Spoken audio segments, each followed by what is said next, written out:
Hello, everyone, and welcome back. As always, I'm your girl, Candy Washington. And before we dive into today's episode, which is a review of The Real Housewives of Beverly Hills, Season 13 in general, and Episode 8, we are going to do a little bit of a deep dive into some of the stories that are in the news right now.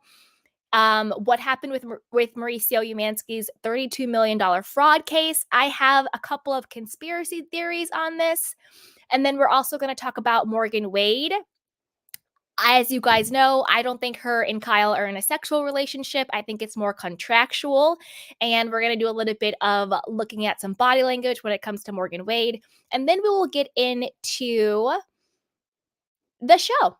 Sounds good, you guys? Sounds good? Let's get into it. Oh, and we'll also talk about Sutton versus Kyle as well. Okay, so as you guys come into the room, be sure to drop your candy canes in the chat box. Say hi, let us know where you're listening from or watching from. And yeah, let's just dive right on in. Okay, so first up, we are going to do a little bit of a deeper dive into what happened with Mauricio's $32 million fraud scheme case. Okay, we have been covering this. I'm going to get into the specifics of it, and then I'm going to give you my thoughts on what I think really happened. Okay, so before we dive in, go ahead and like, subscribe, and share. So this is according to Radar Online. It says, Dancing with the Stars hunk Mauricio Umansky has waltzed himself out of a bombshell lawsuit over his controversial $32 million mansion purchase. Developer Sam Hakim filed a motion in Los Angeles Superior Court requesting to dismiss the long-running multi-million-dollar lawsuit accusing Cal Richards' estranged husband of allegedly defrauding the U.S. government in the eyebrow-raising real estate deal. Okay, now I want you guys to remember a couple of things. This was a case about defrauding the U.S. government. Keep that in your mind, okay? That's a big, big deal. Keep that in your mind. This case has also been going on for 4 years. Keep that in your mind too. These are, when we get to the conspiracy theories, these points will matter, okay? Now, let's keep going.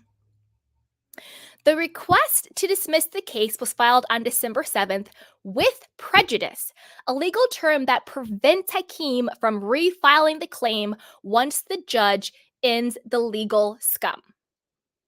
The legal situation, I don't know why they call it scum. That is also something to note, that he is dismissing it with prejudice, which basically just means he cannot refile the lawsuit at a later date. That is also important, okay? So keep that in mind.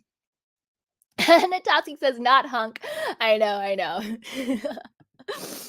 Oh my goodness. All right, you guys. Umansky was sued by Hakim for allegedly ignoring their $40 million bid to purchase the seized home of Teodoro Negum Obiang Maneg. I hope I pronounced that correctly. The sticky-fingered son of the president of the oil-rich African nation, who was caught embezzling millions. Okay, so what that basically means is that Teodoro is the son of oil-rich African president. The president was caught embezzling millions. His son was also shady as hell. And so they got in trouble. And so the government, the US government, then said, hey, Mauricio and your agency and your partners, you sell this property that they have, this multi-million-dollar Malibu mansion. And with the profit of that, that portion of the profit needs to go back to paying the government, you know, our fees and our judgments against these people who were caught embezzling money. See what I'm saying? So Umansky was contracted by the U.S. Department of Justice to sell the Malibu spread, but instead purchased it himself with partner Mauricio Oberfield. The duo then resold the mansion for nearly $70 million a year later, netting a tidy $37 million profit. You guys understand that is fraud. I'll say allegedly, okay? Allegedly. Allegedly, that's fraud. You don't disclose to the person who is selling the home that you are purchasing it as the agent. And then you also did not disclose all of the offers. You wanted to lowball it because you wanted to then flip it for a higher price, okay? So that's, let's just say, alleged, because we're talking about legal things here, and in my conspiracy theory, I go very deep in it. So let me just cover all the bases, okay? So, filed in 2019, the lawsuit sparked a ferocious pretrial battle between lawyers after it was revealed that both Umansky and Hakim were allegedly withholding or unable to find text messages legally detrimental to both cases. You guys remember that too. This is allegedly over text messages, right? Okay. Now, I'm going to scooch over to this slide because there's a really important point that I'm going to come back to, okay? A furious Los Angeles Superior Court judge, Mark H. Epstein, ordered both parties to produce the required discovery material by mid-December, which may have led to the decision to resolve the case. Given the fact that each party has now made representations to the court that the court has found to be misleading and potentially deliberately so, the parties might want to think a long time before bringing more discovery motions, Judge Epstein stated in October. Discovery motions, okay? So discovery means in law, discovery is like the receipts. You know, that's what discovery is. It's the documentation, it's the screenshots, it's the phone calls, it's the records, you know, it's video footage. Like, so when someone says we need discovery in a lawsuit, that is the receipts, okay? So he's basically saying, like, you need to think about bringing, before we move forward in this, you need to think about any receipts you're going to bring. That's what the judge is saying, okay? Why would a judge say that? Noodle on that, because I'm going to get to that point. Oberfield's renowned attorney, Jeremiah T. Reynolds, told Writer Online in a statement that his client, and this is very important, he says that his client did not pay Sam Hakim a dime to settle his frivolous case.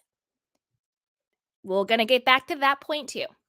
Sam Hakim voluntarily dropped his lawsuit under threat of court-ordered sanctions for his failure to turn over text messages that demonstrated his case never should have been filed, the legal eagle added. It is unfortunate that our system can be exploited for years to tarnish the reputations of completely innocent defendants like my clients without any consequence. Okay. So if you are not a candy cane and you're not a critical thinker and you haven't been following this story, you might think, oh my gosh, Mauricio and his partner are completely, vindicated. This guy, Sam Hakim, filed this frivolous lawsuit against them. He can't produce the receipts. Wow, they are so vindicated. Oh my gosh, they didn't pay him anything to dismiss the case. So he must have been lying. There must have been no fraud. But I'm going to preface the next part of this very, very clearly. This is a conspiracy theory. This is my opinion on what I think actually happened. I want to make that very, very clear. This is all alleged. This is theoretical. This is an opinion. But using my candy cane critical thinking hat, this is what I think actually happened. Okay. I don't think it's a coincidence that last week or a couple days ago, we were talking about how Mauricio and his legal teams were attempting to shield the names of the secret investors. Okay. So Mauricio Umansky and his partner, Mauricio Oberfield, were both being sued, right? However, baked into the lawsuit would be every single person who invested in the buying of the Malibu mansion. So Mauricio and Mauricio didn't buy it outright themselves with their money. They had investors, like a lot of rich people do, not even rich, just a lot of people do in general. They pool their resources together to buy the property. And then once they flip the property, they then divide the profits accordingly, right? So, do we think it's a coincidence, in my Nene voice, is it a coincidence that literally the moment that these secret investors' names are threatened to be made public, all of a sudden the lawsuit is now frivolous. All of a sudden, Sam Hakim wants to dismiss it. All of a sudden, he can't produce quote receipts. I don't think so.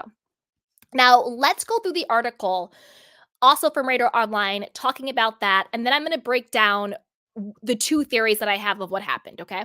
So here we go. So this is my discovery. These are my receipts. So this was an exclusive from Radar Online. It said Mauricio Umansky pleaded with the court to prevent the names of the investors involved in his controversial $32 million mansion purchase from being released. Okay. Can exclusively reveal details of his desperate bid. Side note, I also want you to note how now in this article, which came out before the other article, they're calling it a desperate bid. They're saying it's controversial. Very, very different to the language in the article we just read. Now it's a frivolous lawsuit. His lawyer is amazing. Like, it's really funny how the tone of how Radar Online is talking about the lawsuit and about the lawyers and about these people has shifted. The first article was way more glowing and positive, and this one's more like, yeah, it's a desperate bid, right? A Los Angeles Superior Court judge recently granted a motion filed by the Dancing with the Stars hunk, or they're still calling him a hunk, to seal court documents revealing the names of the investors implicated in the money-making deal, described by one angry developer in a lawsuit as an alleged fraud. See? Kyle Richards' estranged husband was sued by the developer and realtor for allegedly ignoring their $40 million bid to purchase the seized homes of Teodoro.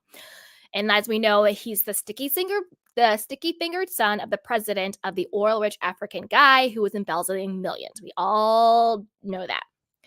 Umansky was contracted by the U.S. Department of Justice to sell the Malibu spread, but instead purchased it himself with partner Mauricio Oberfield. The duo then resold the mansion for nearly $70 million a year later, netting a tidy $37 million profit. I know we already went over that point, but it bears repeating.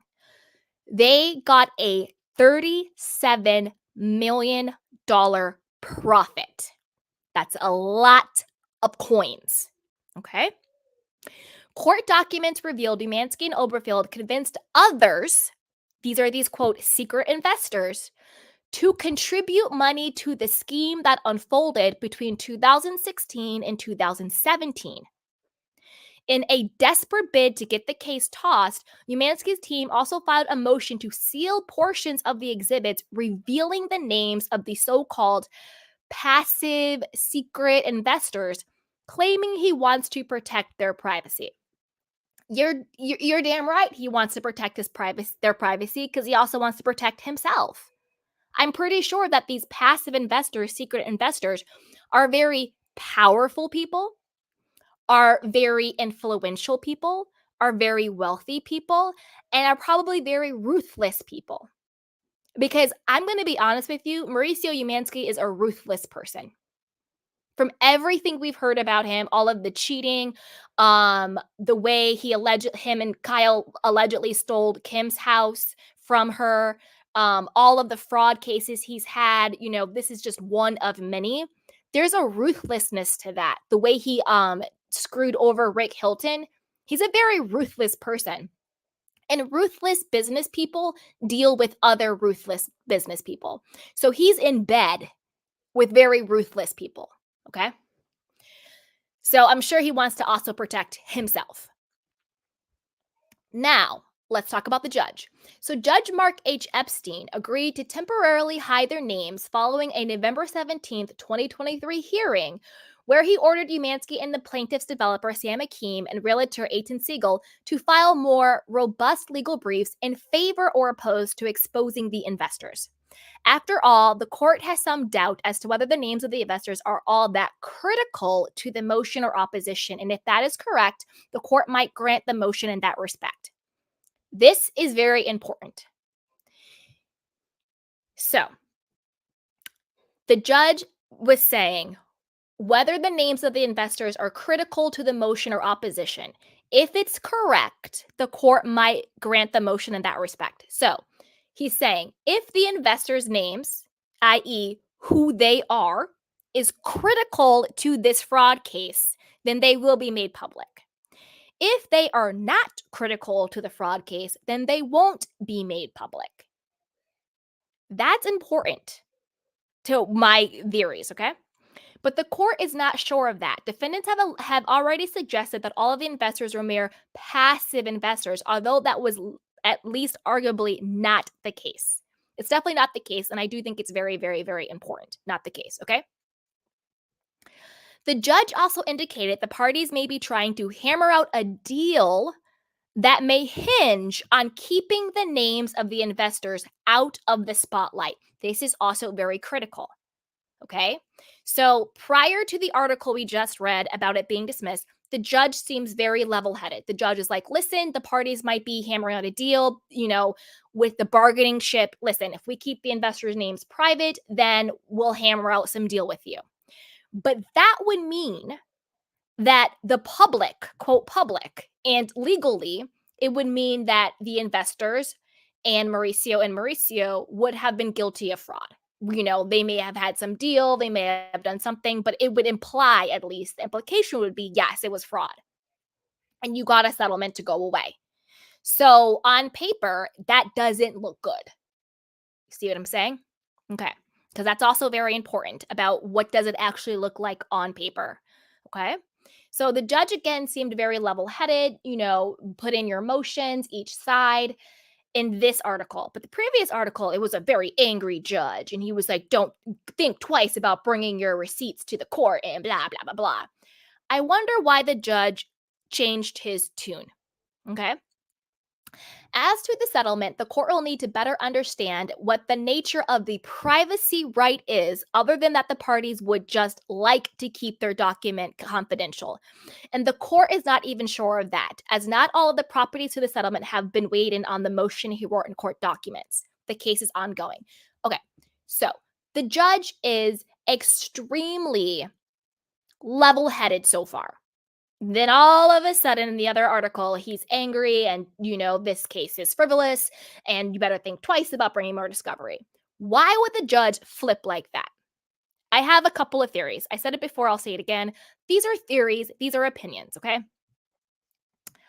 Theory number one. In my opinion, like I said, I do think that these secret investors are ruthless people. They are well connected and they are very powerful and they have a lot of money. You're buying a $40 million Malibu mansion, you're flipping it and you're making a $37 million profit. So clearly they've done this before. Clearly they have the money and the means. These are very ruthless, connected people. So my theory number one is that these secret investors paid off, and I'm going to say it again, this is my opinion, and or threatened the people who are suing Mauricio and his partner. That would be Sam Hakeem and that would be Aiton Segal. And my second theory is that the secret investors paid off and or threatened the judge, which is why the judge very much changed his tune.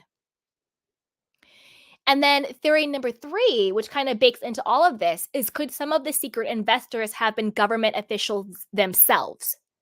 This would explain why the government would be bullied into dropping the case, because they're protecting their own. It was a government real estate deal with Mauricio and his partner in the first place. So this could explain why they were so emboldened to allegedly defraud the US government. Is the call coming from inside the house? Was this an inside job? Because in my opinion, this flop, this 180 on the case doesn't make sense. I don't think that a fraud lawsuit that was brought on by the US government randomly falls apart, randomly is now frivolous because the plaintiff can't produce some text messages. Doesn't make any sense.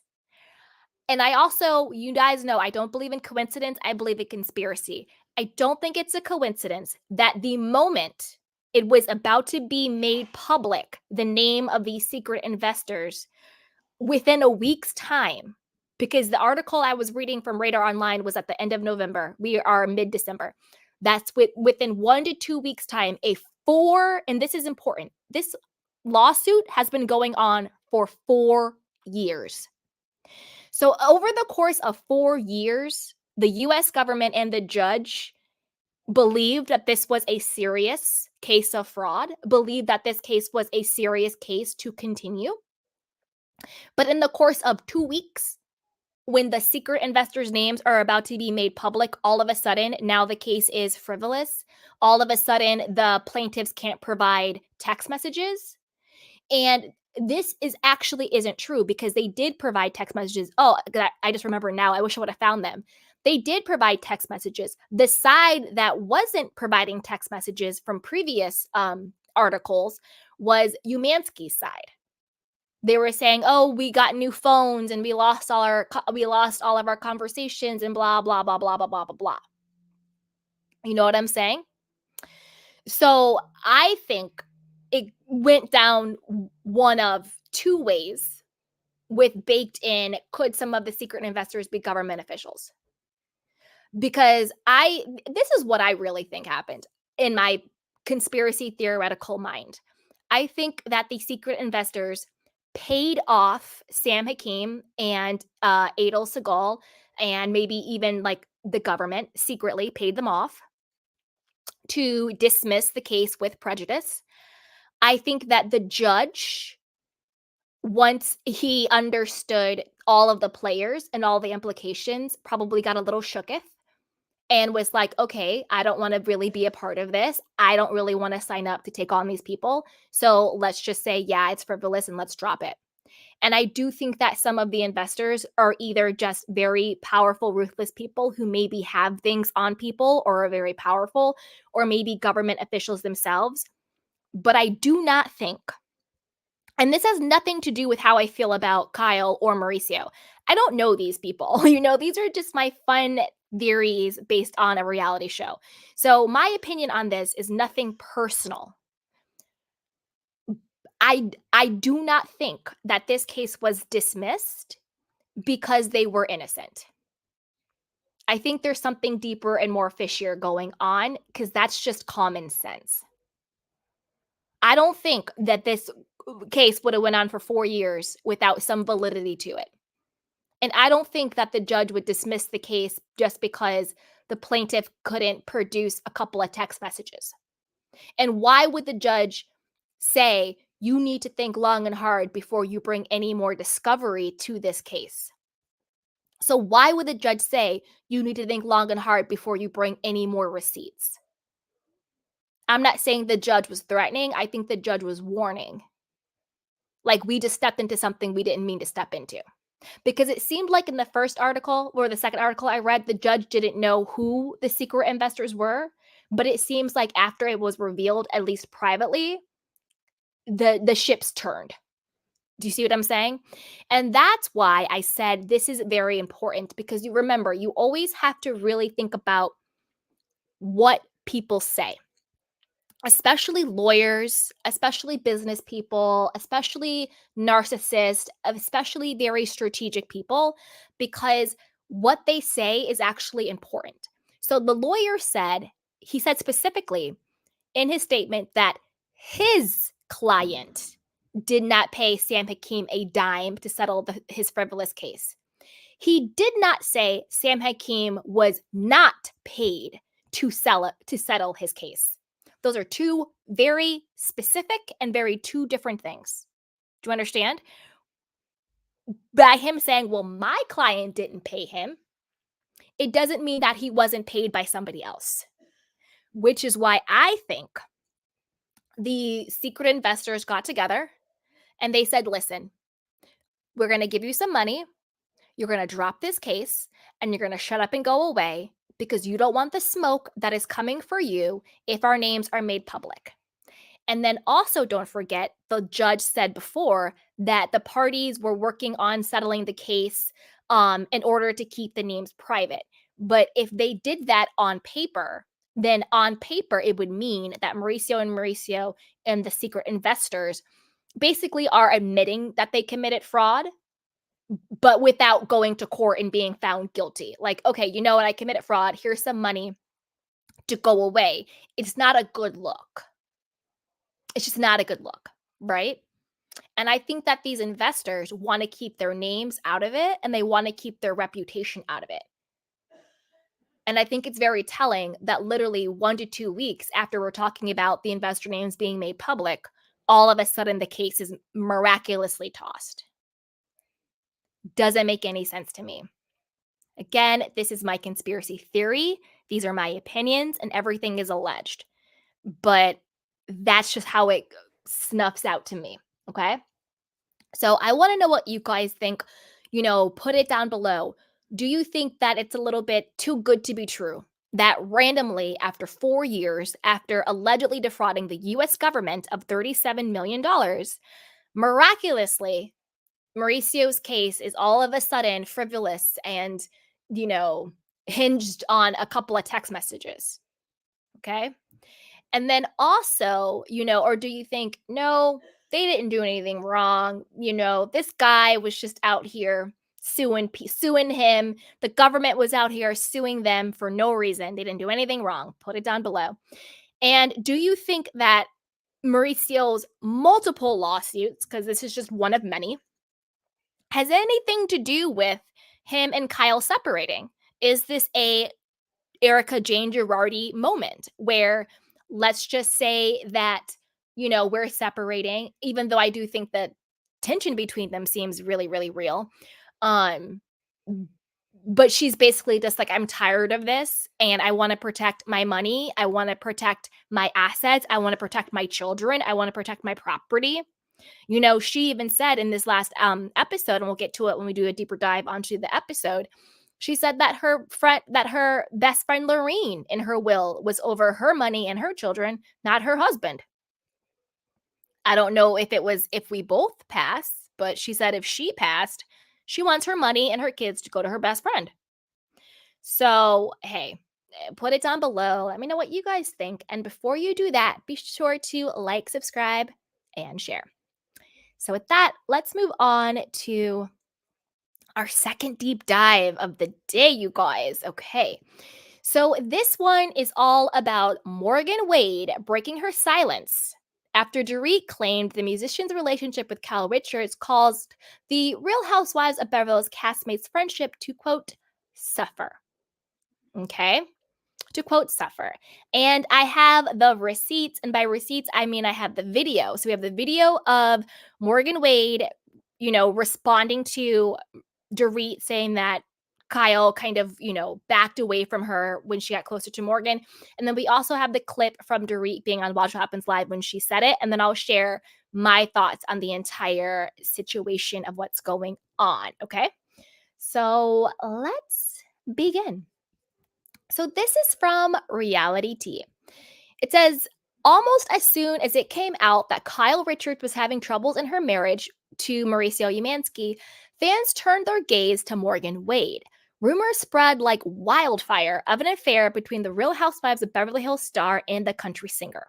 However, it seemed Kyle's relationship with Mauricio wasn't the only one being affected by Morgan.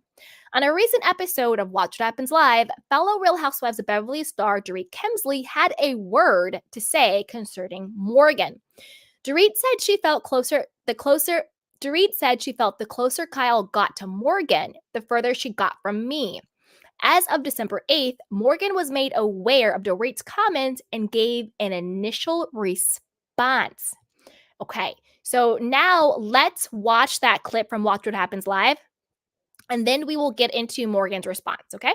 Here we go.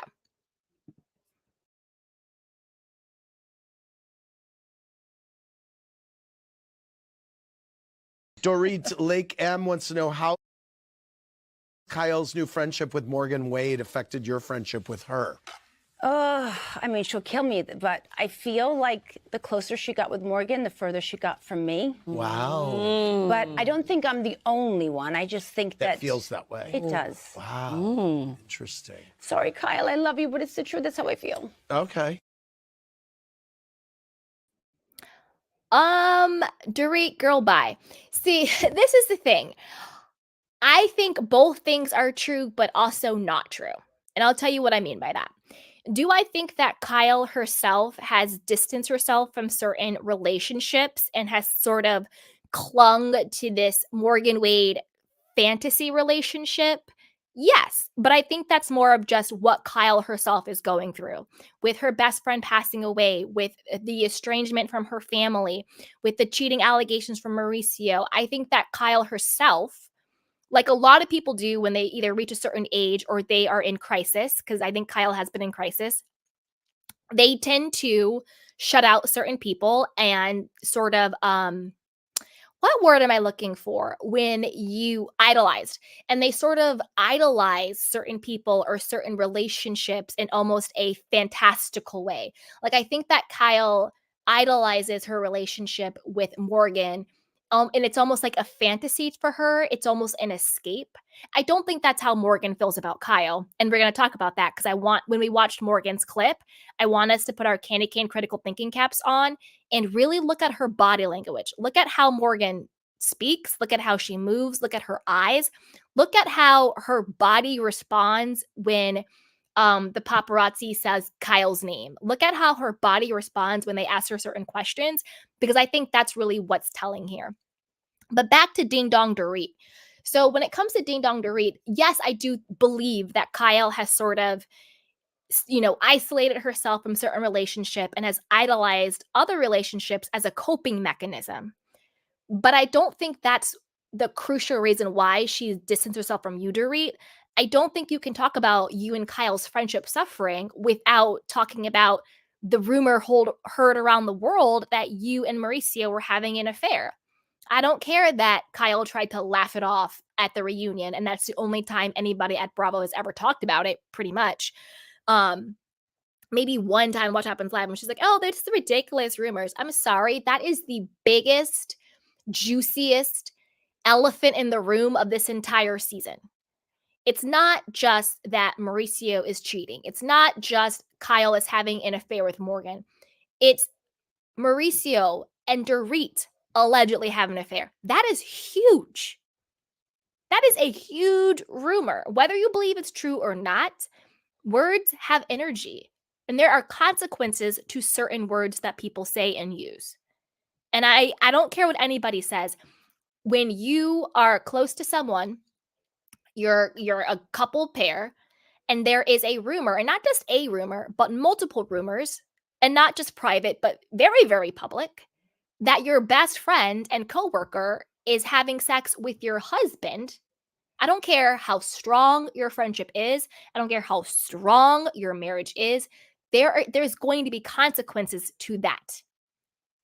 And I think for Dorit to dismiss the consequences of those rumors, true or not, that's why we, have to be careful with things like that, because true or not, it's going to have consequences. And I think for Dorit to not acknowledge that, not just on Watch What Happens Live, but in general, on the show, she's still being like, "Kyle, you're just being so distant. Kyle, you're being so weird. I haven't seen you. We haven't been close. We haven't talked. PK and Mauricio, they haven't seen each other either for a while. We haven't gone out as couples. Like, I don't know what's going on with Kyle. Hello? Hello?" You know what I'm saying? And obviously, both marriages, PK and Dorit's, or PK and Dorit's and Kyle and Mauricio's, have suffered, because it's not just Kyle who has to deal with it. However you feel about PK, I actually really like PK. Do I think he's a fraudster? Yeah, but I actually kind of like him. He's a bit of a vibe.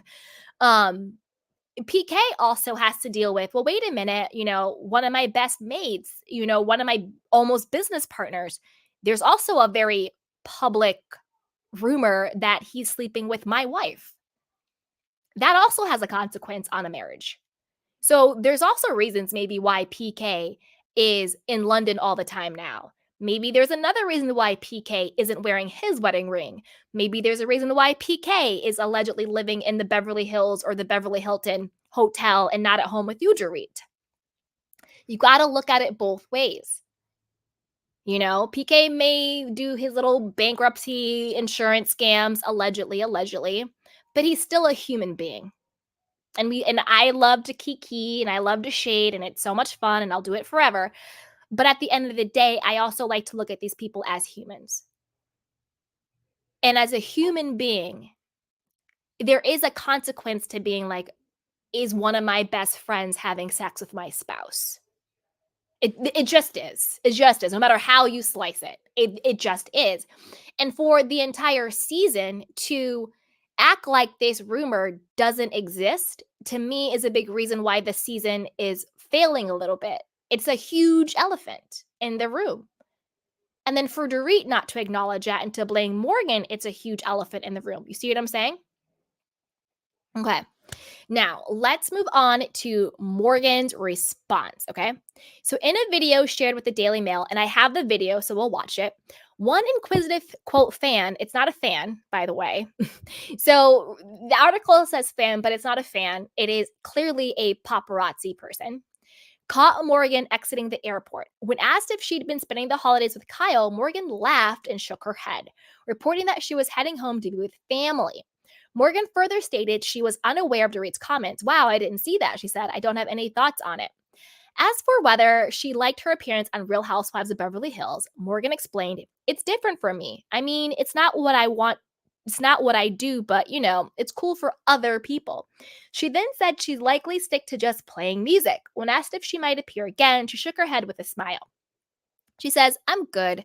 Nothing against anybody or anything. That's all cool, but I'll leave that to them. I'll leave it to the pros. Unfortunate news for the fans who were hoping to see Morgan Wade return to the world of Housewives, though there weren't many feeling such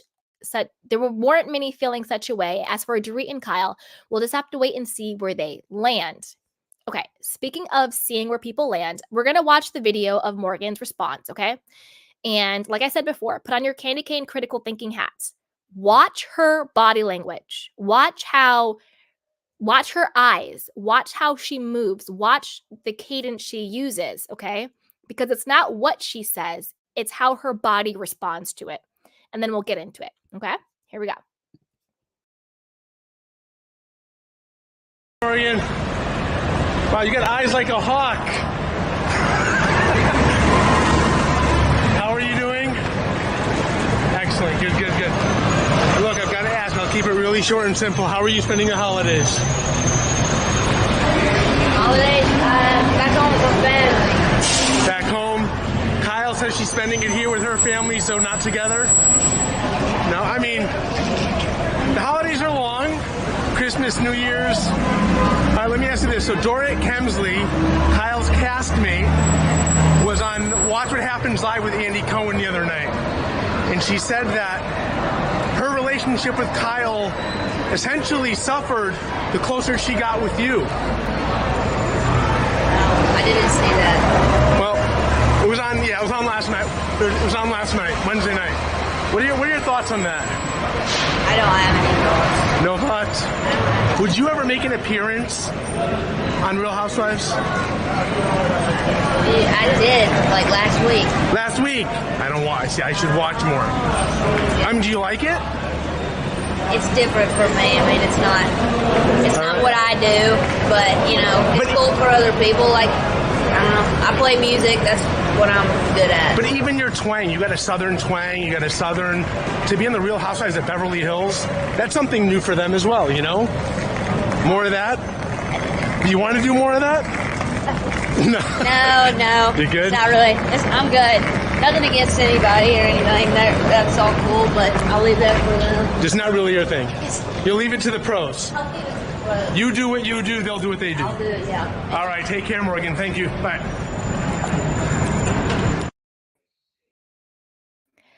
I don't know about you, but Morgan looked like she had disgust and disdain. That's just how I read it. But I want to know what you guys think. How did you read Morgan's body language? I apologize if the video was grainy and you couldn't see too well. I did the best I could getting the video for you guys. So let me know if you read her the same way I did or if you read her differently. I want to know what your opinion is either way. So for me, I kind of feel like, and I've said this before, where I land on Morgan and Kyle. I do think that I think their origin story is genuine. I do think that Kyle was going through it. Her friend had passed away. She gave up drinking. She was facing not trying to get depressed, thinking about her entire life, and she hears this music and she gets enthralled, and she finds Morgan on Instagram and sort of, like Morgan said, stalks her. Then I think Morgan's, team and her friends are like, oh my gosh, Kyle Richards of the Real Housewives of Beverly Hills with Paris Hilton and Kathy Hilton and Bravo and NBC and all of this stuff. Whoa, this could be great for your career. I think they're looking at their relationship from two very different lenses. I think that Kyle is really in crisis on a human being level. I do think Kyle is in crisis. I think maybe she's getting through it now since it's been a while, because remember, what we're watching now on camera has been filmed months ago. So where she is currently, I hope she's in a better place. But I do think Kyle is in crisis. And I think that she is idolizing this new friend, and she's almost living in this escapism fantasy through Morgan, right? Because she's in crisis and this is the way that she's coping. Whereas I think that Morgan sort of, blink twice, Morgan, if he has to come and save you. I think Morgan's team was like, this could be a cash grab. That's what I really think. I think they were like, let's get you in with Kyle. Let's get you on the show. Let's get you on social media. Let's get you in the blogs. Let's get you on page 6 on Radar Online, because we can get you some more followers, some more clicks and views. We can get you on the award shows. We can get you, on tour, selling merch. Like Morgan Wade now, we're all talking about her. We know who she is. She's going on tour with Alanis Morissette. She's doing all these different things. Kyle is doing a documentary on her. Like, we would not have known, and by we, I just mean like the majority of the world, who Morgan Wade was for not Kyle Richards and her association with her. So just from a purely marketing and PR standpoint, this was a complete glow up, both from her brand awareness and from a monetary standpoint for Morgan.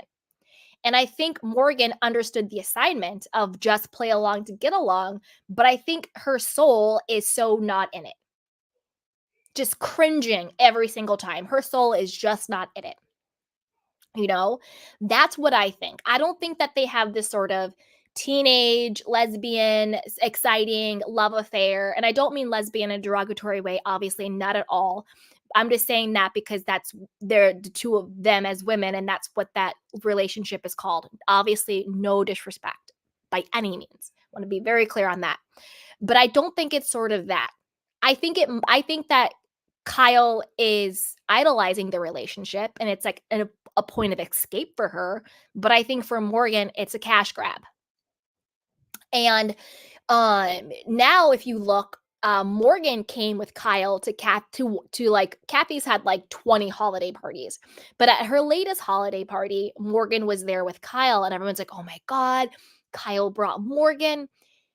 You have to understand that these quote holiday parties, the ones that we are aware of, by we, I mean it's in the blogs and content creators are going and covering it, right?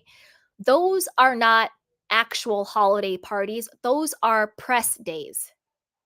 What I mean by that is the people in attendance are bloggers, content creators, YouTubers, podcasters, the press and the media.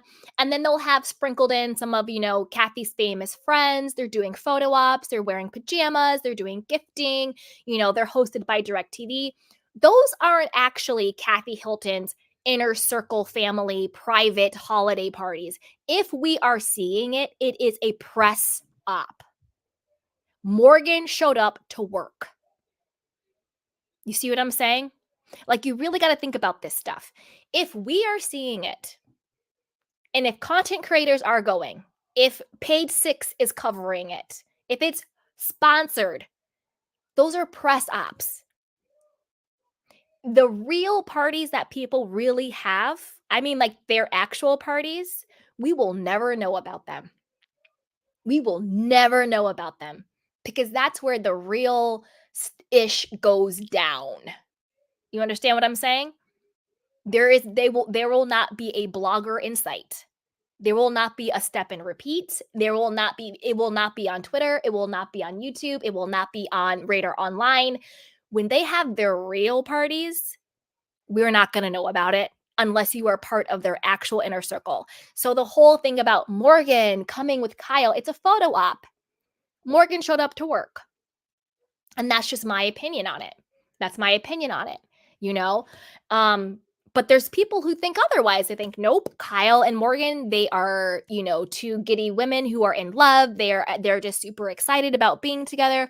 They have a special relation, whatever you want to call it. I don't know. So some people think that they really are dating and seeing each other, and it's more than just a friendship. So if that's what you think, I want to hear that too. I want to hear all perspectives and all opinions. Everybody's perspective is welcomed here. Everybody's opinion is welcomed here. So whether you agree or disagree, I want to hear from you. I want to know what you think, so put it down below and just let me know what you guys think, put it down below. But before you do that, go ahead and like, subscribe, and share. Oh, and I have another question. What do you think of Dorit saying that it's because of Morgan that her and Kyle drifted? I gave my insights on it. I want to know what you guys think. And then I also want to know what you guys think on Morgan and Kyle in general. All right. Now let's move on to our third story of the day, which is Kyle versus Sutton. And then after this, we will get into the actual episode. So we're in it for a while today. We're in it for a while. All right. So this is all about Kyle versus Sutton. And I'm going to tell you where I weigh in on this, but I'll give you guys the background detail, okay? Now, let's get into it. So this is according to Reality Blurb. It says Kyle Richards is calling out Sutton Strack, who shaded Kyle for not disclosing more about her marital issues on The Real Housewives of Beverly Hills. Kyle also explained why she's taking a break from Sutton, and she shared a post questioning why Sutton got divorced. According to many fans, Sutton will stab her own stuffed animals in the back to create a good scene or win favor on social media. Each swing of the knife is strategic, they say, and she knows exactly what she's doing. Well, this is the thing. Do I think Sutton knows exactly what she's doing? Yes. But do I think she's stabbing anybody in the back? No. Okay. On Kyle's Instagram stories, the OG shared a post calling out Sutton's hypocrisy. I don't think that Sutton is being hypocritical. This is what the article says. I kind of land on it in a different way, but the screenshots are on the screen, and this is what they say. It says, you know what's funny? Sutton wants Kyle to tell what's going on in her marriage in every detail about her life. Meanwhile, this is Sutton's 4th year, and we have zero clue why she got divorced and what led to it, wrote at Reality TV Guru 13. In a separate post, Kyle shared a meme of Sutton as Darth Vader, parodying his infamous line, Kyle, I am your sister, wrote at the Zen Blonde, alluding to Sutton's odd suggestion in the latest episode that she was one of Kyle's sisters. I don't know who. Listen, Reality Blurb, like, no tea, no shade, but your articles sometimes sound like you're being paid by people. Because I don't understand I don't get it. Put it that way. Because number one, let's break this down really quickly. And I want to know what you guys think. If you agree with Reality Blurb's take on this, let me know. If you don't, also let me know. Okay. But let's break this down just a little bit. Number one, Sutton's not being a hypocrite by asking Kyle to divulge more of the information or rationale or issues that's going on in her marriage. Number one, that's literally her job. The name of the show is The Real Housewives of Beverly Hills. It's baked in that you talk about your marriage, right? Number two, Kyle brought it up herself. First episode, when they did the whole fake spiritual eagle eye bamboo, whatever the hell they did. So I don't even know I don't know. Joshua Tree moment, whatever the hell that was. Kyle herself said, we have been having issues in our marriage with Mauricio. It's been a tough year. Why is it then Kyle or Sutton being a hypocrite or stabbing her in the back when she simply had a follow-up question of, well, what are the issues? Well, what's going on? Do you want to talk about it? Kyle you yourself, Kyle, brought it up on camera first. So I'm really super confused as to how Sutton simply asking a follow-up question, which anybody would, if I'm talking to my girlfriend and she's like, yeah, you know, Candy, like me and my husband, like this has been a really rough year for us. We've really been going through it. My next sentence is, I'm so sorry. What's been going on? Duh. So this whole narrative of like Sutton being a pot stirrer and bringing and trying to come after me doesn't make any sense. She simply asked a normal, logical follow-up question. Well, what's the problem? Also, why Sutton isn't hypocritical in this post is because Sutton came onto the show. They said this is her 4th year. Wow, time flies. Sutton came onto the show divorced, like straight up single divorced woman. That's how we were introduced to Sutton. That's how Sutton currently is. So she's not being hypocritical about not talking about her divorce, and she actually has talked about it. She talked about how when they were divorcing, how it was very tense and how the kids were like, are you guys getting divorced when they were separated? She asked her ex-husband Christian, to leave just so they had time to think about it. And the next day, unbeknownst to her, he blindsided her and he filed for divorce, and how they were going through that for like a year and he would come in and out. She has talked about it. But the core issue is this: Sutton came onto the show divorced, not married. So you can't compare apples to oranges. Kyle came onto the show very much married. Kyle, for the last 10 to 12 years, has very much branded and monetized as she should have. This is not me slighting Kyle by any means. Like, big ups to Kyle. This is exactly what she should have done. If you're going to be on a reality TV show where literally the premise is Housewives, you better leverage your husband and your marriage and your family unit as a brand. And that's what they've done for over a decade. Mauricio himself, he has a whole show on Netflix based on the fact that he has branded himself as this family guy, the agency as this family real estate agency. Whether that is true or not, it's really not true, to be honest. You know, it's very much a fake narrative for the Netflix show. But that's their brand, right? Their brand has been Kyle and Mauricio, the perfect couple. They have all of these kids and they're doing everything together and all of this stuff and blah, blah, blah, blah. And they have the agency and family owned and da, da, da, da, da, da. They have monetized that and branded that literally for over a decade.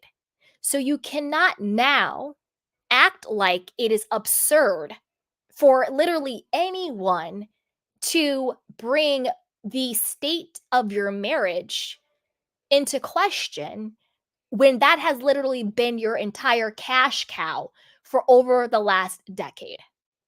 And you're on a reality TV show based on your personal life as a housewife. Those are apples to oranges. Sutton came on the show divorced for at least 5 to 7 years, right?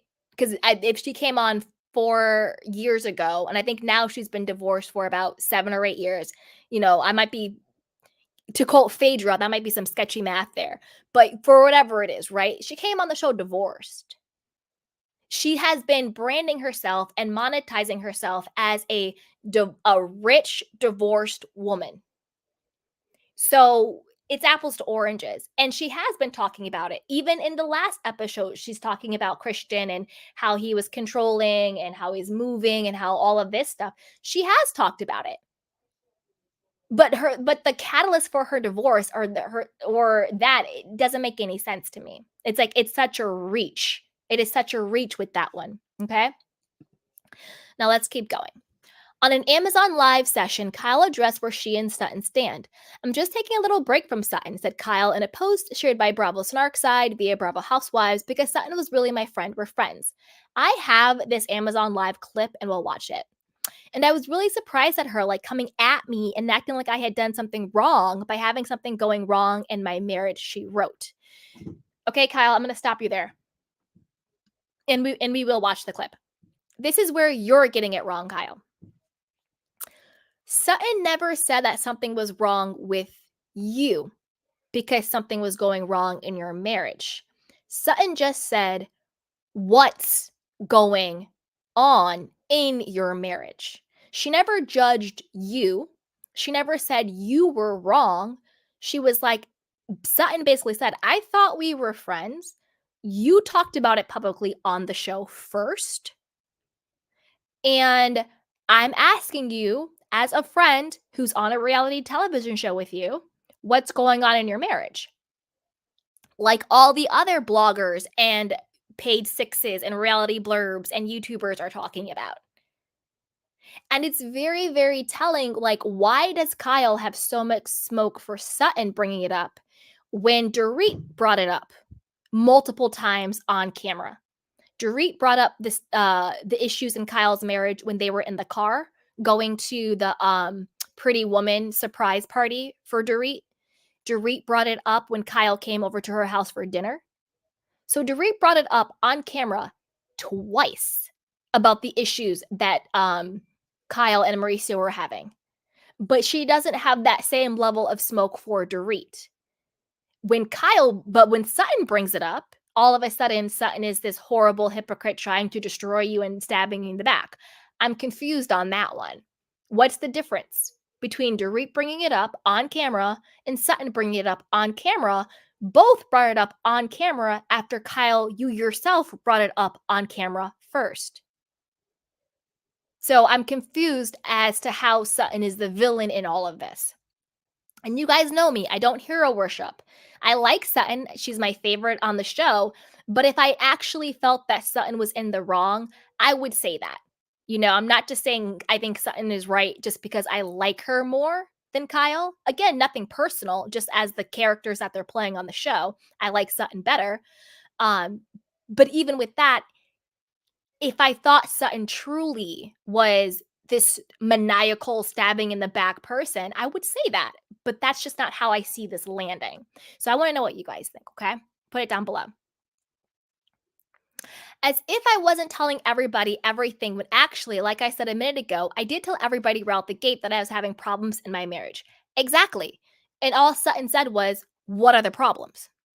Kyle said she was surprised because Sutton often discusses the struggle of her divorce.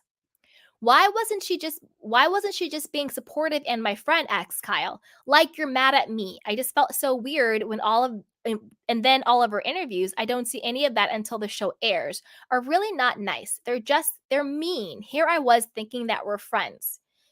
Kyle, you are friends. She's just not kissing your butt. She's just not pretending like somehow you get a pass when everybody else on the show, current and past, have had to talk about the very difficult things going on in their lives, whether it's their personal lives or their marriages or what's going on with their children. Kyle has held everybody else's feet to the fire. Turnabout is fair play. You see? Kyle added that some housewives will do anything to make a splash, and she feels Sutton is one of them. You're just mad because Sutton is winning this season. Because it just doesn't make any sense to me, she added. I didn't do anything to her. This is the problem, Kyle. It's not personal. Sutton is not attacking you because she doesn't like you. Sutton is asking you the questions that everybody wants to know because she's doing her job. The same exact way, Kyle, you have been, quote, doing your, vanity producer job for the last 13 years of stirring the pot. We have to tell the truth. You're not being honest. What's going on with you? What's going on with Kim's drinking? What's going on with Lucy Applegoosey, LVP? What's going on with Munchausen, Yolanda? What's going on with Brandy, Denise? What's going on? You've had no problem coming after every single housewife with what's going on in their life, but somehow your life that you literally have monetized and branded for the decade is off limits. Doesn't make any sense, Kyle. All right, now let's watch her Amazon Live clip. Okay. Here we go. H says, is there any of the ladies you're currently not talking to? Well, I hate to think I'm not talking to, but I've said this on Teddy's podcast. I'm just taking a little break from Sutton because Sutton is really my friend. We're friends. And I was really, really surprised at her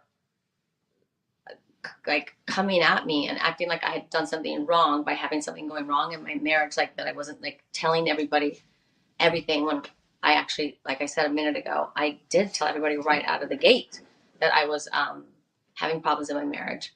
And I'm so surprised because she talks about, her divorce is such a struggle, and and no, I'm not divorced, and so I don't want to confuse that there, but it was so painful for her. Like, why wasn't she just being supportive? And my friend, like, you're mad at me? It just felt so weird. And then all her interviews, I don't see any of that until the show airs, are really not nice. They're mean. They're just mean. And I'm like, wow, here I thinking that we're friends and we just had a little bump in the road and then we're fine. And she's saying all these mean things in her interview. So I'm going to just need a minute.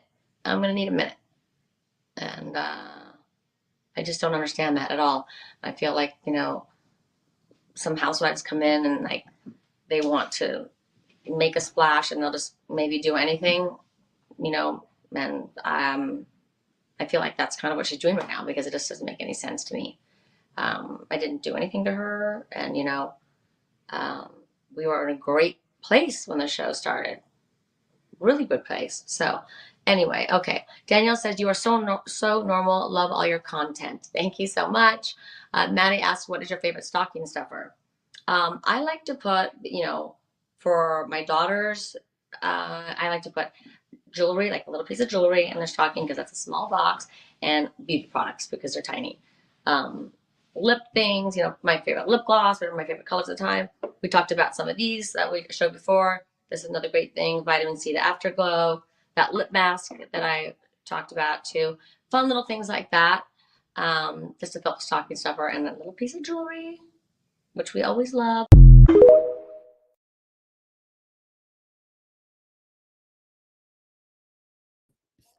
Oof. Okay, you guys. Oh. H says, is there any? Okay. So you heard it from the horse's mouth. Again,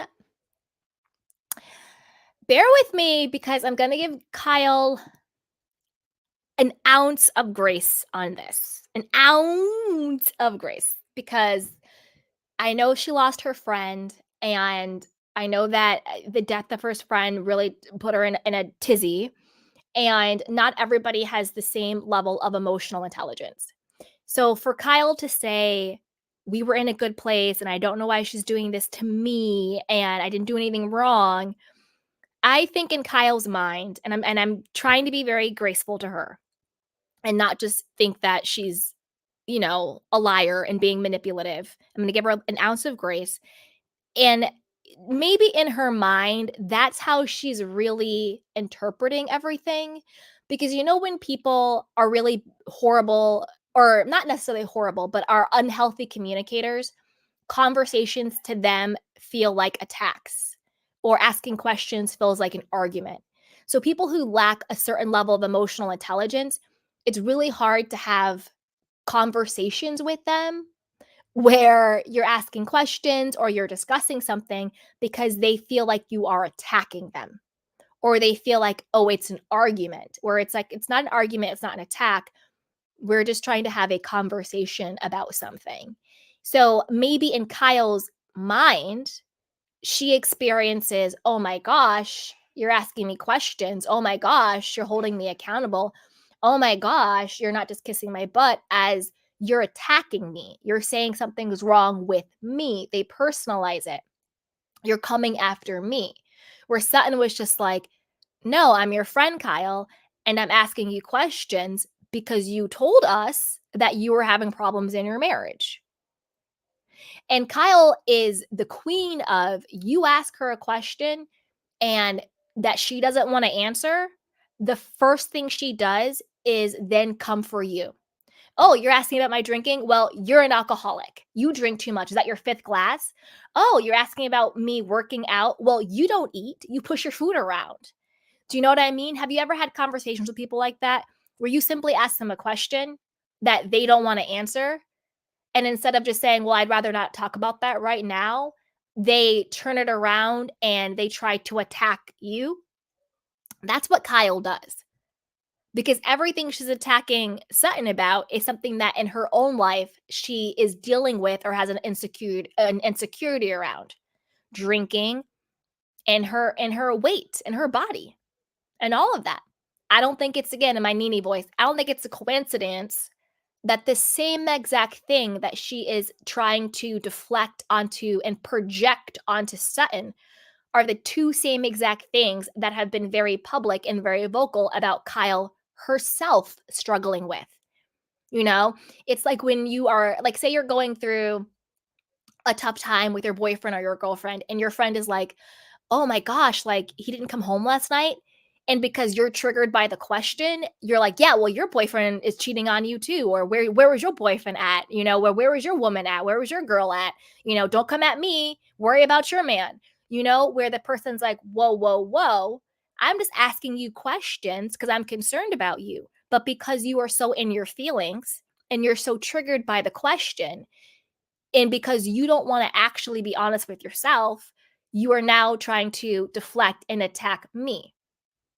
So I'm going to give Kyle a little bit of grace here and just say, you know what? She may not be an emotionally intelligent place. She may not have the communication skills. She is going through crisis and trauma where she's maybe just not emotionally in a place to actually digest her own stuff going on and then have someone give her support in a way that isn't just kissing your butt. Sometimes support looks different. Sometimes support is saying, well, girl, what's going on? Not just, oh my God, Kyle, you're right, you're right, you're right, you're right, you're right. Because unless you are just being a yes person to Kyle, she attacks you and she flips it on you. Because everybody else who is a yes, like Erica Jane is a yes person to Kyle. Yes, Kyle, you're right. Yes, Kyle, you don't deserve this, Kyle. Why? Yeah, that was an attack, Kyle. Yeah, you're right, Kyle. Yes, Kyle. Yes, Kyle. Unless you are a yes person to Kyle, she's going to attack you and twist it on you. You know what I'm saying? So I want to know what you guys think. Put it down below. What do you think about this quote feud or whatever you want to call it between Sutton and Kyle? Do you think Kyle is right? Sutton is attacking her. She's stabbing her in the back. It's all strategic just for her to have a moment on TV. Or do you think, Kyle, you might be going through something, and just because Sutton isn't kissing your butt, or just because Sutton is asking the questions that everybody's asking, doesn't mean she's attacking you. It means that, number one, she's doing her job, because at the end of the day, she's getting a paycheck to be on the show. So she is doing her job. And 2, maybe she actually is being a friend, but you're just not in a place to receive it. Because Sutton hasn't done anything that none of the other women haven't done. She really hasn't. But yet, all of a sudden, Sutton's this horrible person. So put it down below and be sure to like, subscribe, and share. So with that, now we're going to finally move into talking about the actual episode, you guys. We have been on here for over an hour, so I'm going to take a little bit of a water break. And then we will dive right on into talking about this season. So I'm going to quickly prep everything behind the scenes because we had so much to talk about.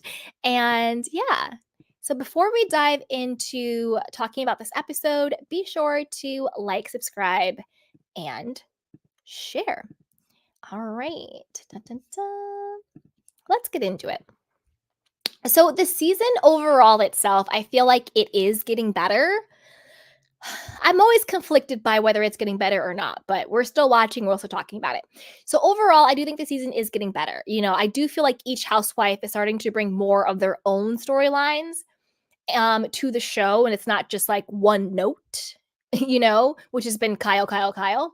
And then also I think the housewives are calling each other out more without going too dark. Hopefully it stays that way, that it doesn't go too dark. And they're sort of being like, hey, It's not okay to call somebody an alcoholic. It's not okay to out someone if they have disordered eating, whether they do or not. That's a very dangerous thing to do. And so I do think that in that way, it's getting better. But where I think the biggest area of opportunity, or whatever you want to call it, is, or what is truly lacking, is that the show isn't fun. I feel like we're tuning in now just to see what's the latest accusation, who is shading who, what's the latest rumor. We're not really tuning in, not because we don't want to, but because it's just not what we're giving. It's not fun. And let me know if you agree or not. If you agree, put it down below. If you don't agree, put it down below. If you do think that the show is fun and light, let me know why you think that so I can see it in a different way. But I feel like the show has lost its funness, its spark, its vibe. I don't want to watch constant accusations of being an alcoholic, of being a cheater, of being a liar, of having disordered eating. I don't want to own a boutique. I love you, Sutton, but I don't want to. I don't want to watch people separate and divorce. I'm tired of watching everybody's non-existent love lives, other than Crystal's, but Crystal and Rob are kind of boring, which is nice in reality. You want a very stable, loving relationship, but Crystal doesn't have that much of a presence on the show. I think she has a presence more now, but by screen time is what I mean, right? I don't want to watch husbands being accused of sexual assault. I'm looking at you, Anna Marie, because I'm calling you Anna Marie the way Sutton calls you Anna Marie. You guys need to watch the after show because Sutton calls Anna Marie Anna Marie. I don't know how she pronounces her name, but because Sutton calls her that, that's what I'm calling her from now on. I want to fast forward through those scenes. Like, I don't want to watch him. I don't want to watch her. It's gross to me. I don't want to watch Erica Jane trying to be a pop star at 51. And I'm not age shaming. I just don't want to see her doing it, And I don't want to watch a bunch of teenagers all the time. I'm talking to you, Garcelle. To me, it's like the fun is out. Like, where are the ladies going on exotic trips? Where are they going on shopping sprees? Where are they doing like really fun, come over to my mansion and let's do a fun spa day and laughing and kikiing and all of that stuff. Like, where's the fun in the show? Every single episode cannot just be you drink too much, you don't eat, my marriage is falling apart. Every single person on here, look at it. Anna Marie, I want you off my screen. I don't want to look at you. I don't want to look at your husband, given what the accusations are against him. I get it, innocent until proven guilty. But however, sometimes the allegations are so egregious, you just don't want to see it. Get off my screen. Erica Jane. Again, I'm not age shaming. I don't care how old you are. Go for your dreams. You rock it till the wheels fall off. But you, Erica Jane, Pat the Puss, I don't want to see you have a pop star comeback. Give the victims their money. Is your Vegas money going to the victims? I think not. So get off my screen. Ding dong Dorit. I don't really want to watch you going through a boring separation leading to divorce from PK. I don't want to hear you talk about your PTSD. I don't want to hear about another insurance scam fraud. I don't want to hear about you and PK not having sex and him never being around. It's boring. Kyle, I'm tired of it. You and Mauricio need to get off the show and really do some deep, deep therapy or divorce already so we can all move on from this cycle. I'm tired of it. Garcelle, I love you, girl, but I'm tired of talking about your sons. And I'm going to do a deeper dive when we get into everybody's slide. I'm tired of it. Sutton, you can stay. Crystal, you can stay, but you gotta step it up. Okay. And by step it up, I don't know if it's you or the producers, but you have great shade. You are the bone collector, and I love that. But again, I think you have the potential to bring the funness back, the aspiration back. Crystal, I want to see you going on lavish vacations with your friends, doing the shopping sprees, doing the brunches, doing the medical procedures, and like laughing and having fun and doing, home decor. Like, you have all of the potential to do that. I just want to see it on the show. Because yeah, you give good shade and you're funny, but the rest of it's very lackluster. You see what I'm saying? So it's like, It's all that. It's all that. 1 second, you guys. 1 second. Da, da, da, da, da. Okay. All right. Now let's move on to each woman. Okay. Kyle. Okay. So Kyle and Mauricio's tension actually makes me feel really bad for the both of them. Like when that opening scene, like the kiss was so cringy, and you could feel like the animosity between the both of them. You just like feel it. It was really weird and super bizarre. And then Kyle thinking that marriages being off limits is delusional. You know, we've talked about this. Kyle, no marriage is off limits on the show. Really, nothing is really off limits on the show. I think just when it comes to children. 1 second, you guys.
All right, we're back.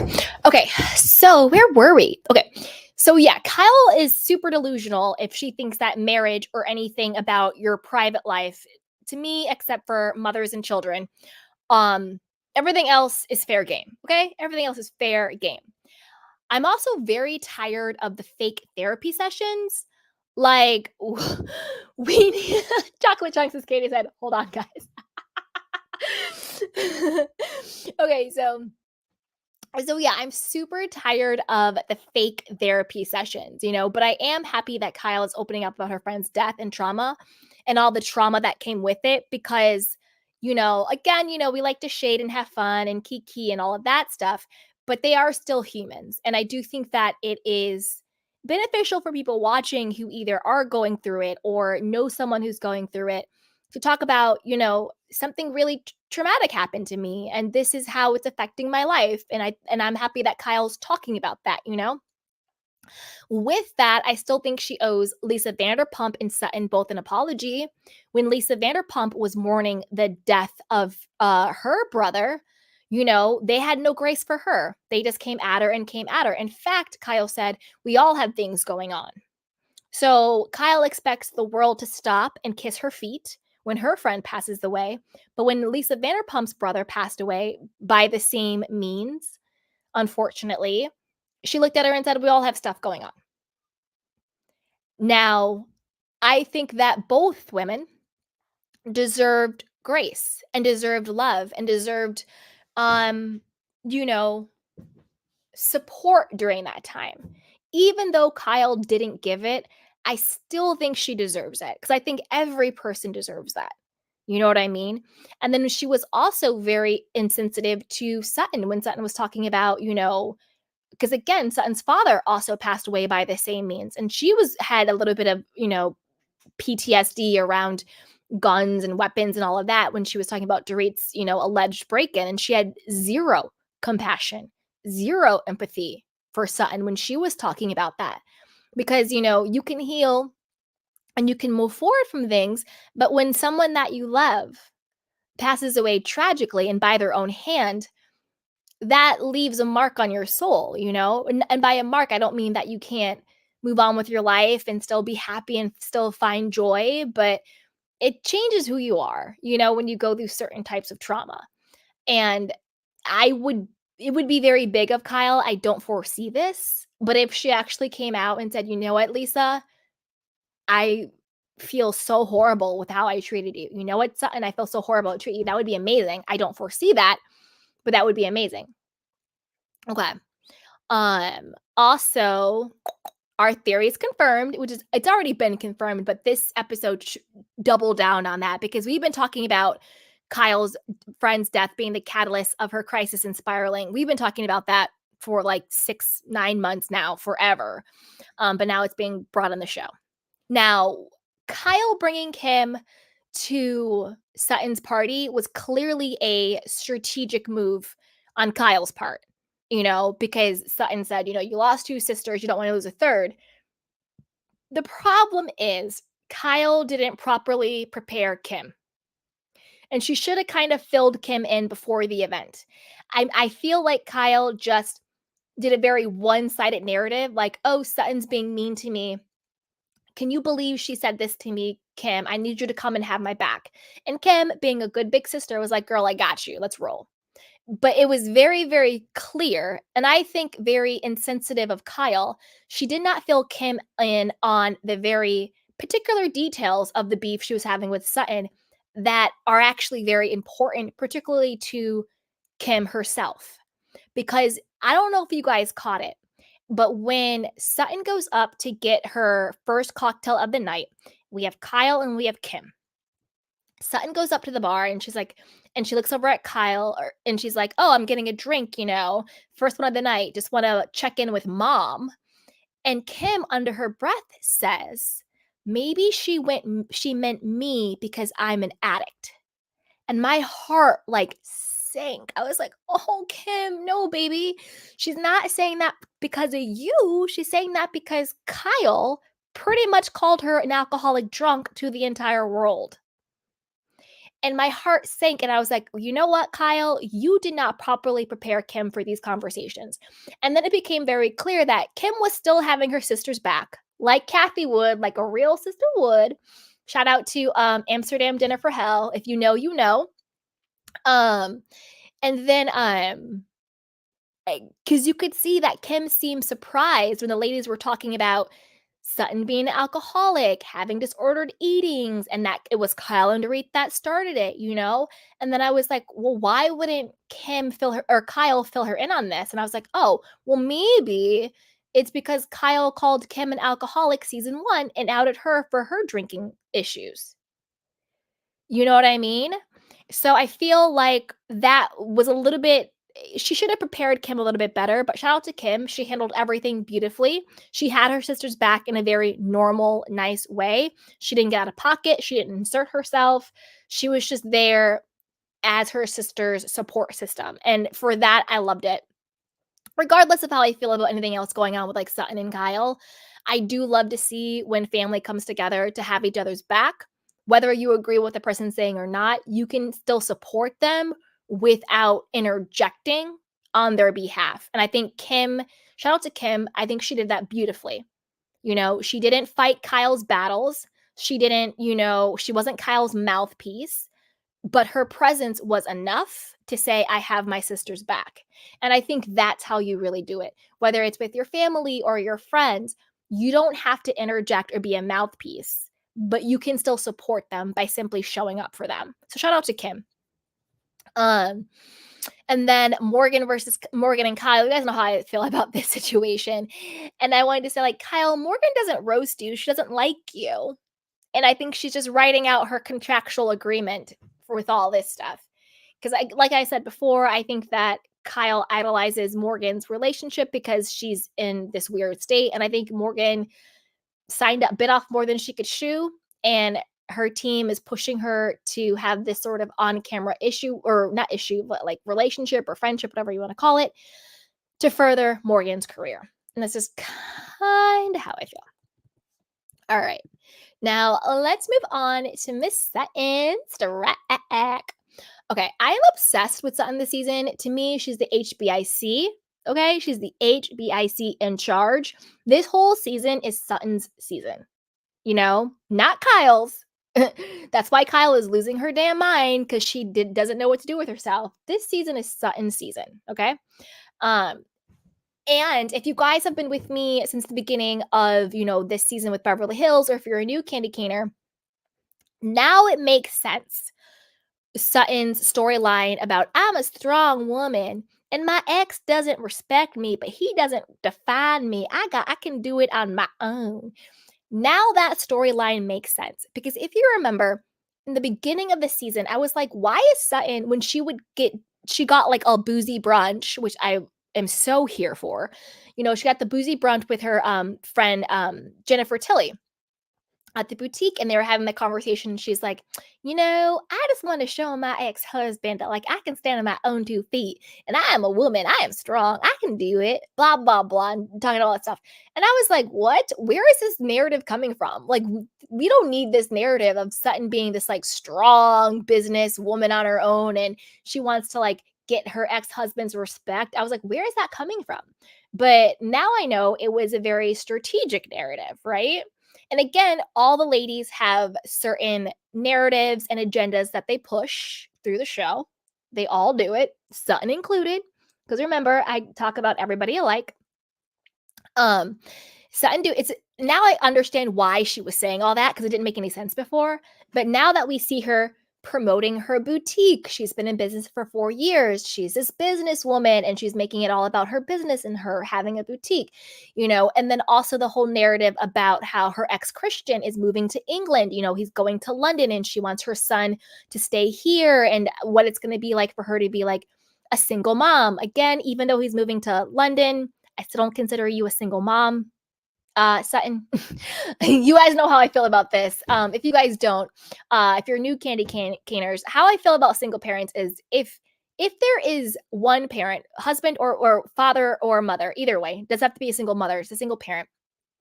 If the other person, the other, you know, wife or mother or father is providing emotionally, financially, spiritually, mentally, you're not a single parent. You are a co-parent. So I don't consider Sutton a single parent. Even though Christian is moving to England, they have enough money that his son can go see him anytime they want. He provides for them financially. I'm pretty sure he's a present father as much as you know, like as he is. You're not a single parent, you know? But now I understand that narrative that she was trying to push earlier. Because before I was like, this doesn't make any sense. But now she's like, oh, he's moving to England and I'm gonna be a single mom and blah blah blah blah blah. And I'm this strong boutique owner. I'm an entrepreneur. I'm this fearless woman. Now it makes sense because she was setting up that story in order to now have these moments. And they all do it. They all do it. So now it makes a lot more sense because before I was just like, what are you talking about, son? Okay. Now, I'm going to tell you this. The producers tried to be shady with Sutton, and I loved how she shaded the hell of them back. So remember when she was in the confessional and she was like, I have my boutique and I didn't use anybody else's money. And the producer was like, well, did you use your spouse's money, your ex-spouse's money to start and upkeep the boutique? And she was like, yes. She was like, yes, of course I did. And I was like, you know what? You damn right you did, because his money is her money. I am so sick and tired of the patriarchy, of other people, of women shaming women, of men shaming women. I don't care. His money is her money, okay? So I loved how she was like, of course, because that is using her money and she deserves every single penny and every single dime. And maybe you guys might disagree with this or agree, put it down below. Again, as always, all opinions and perspectives are welcome here. I don't think that there's any glory in the struggle.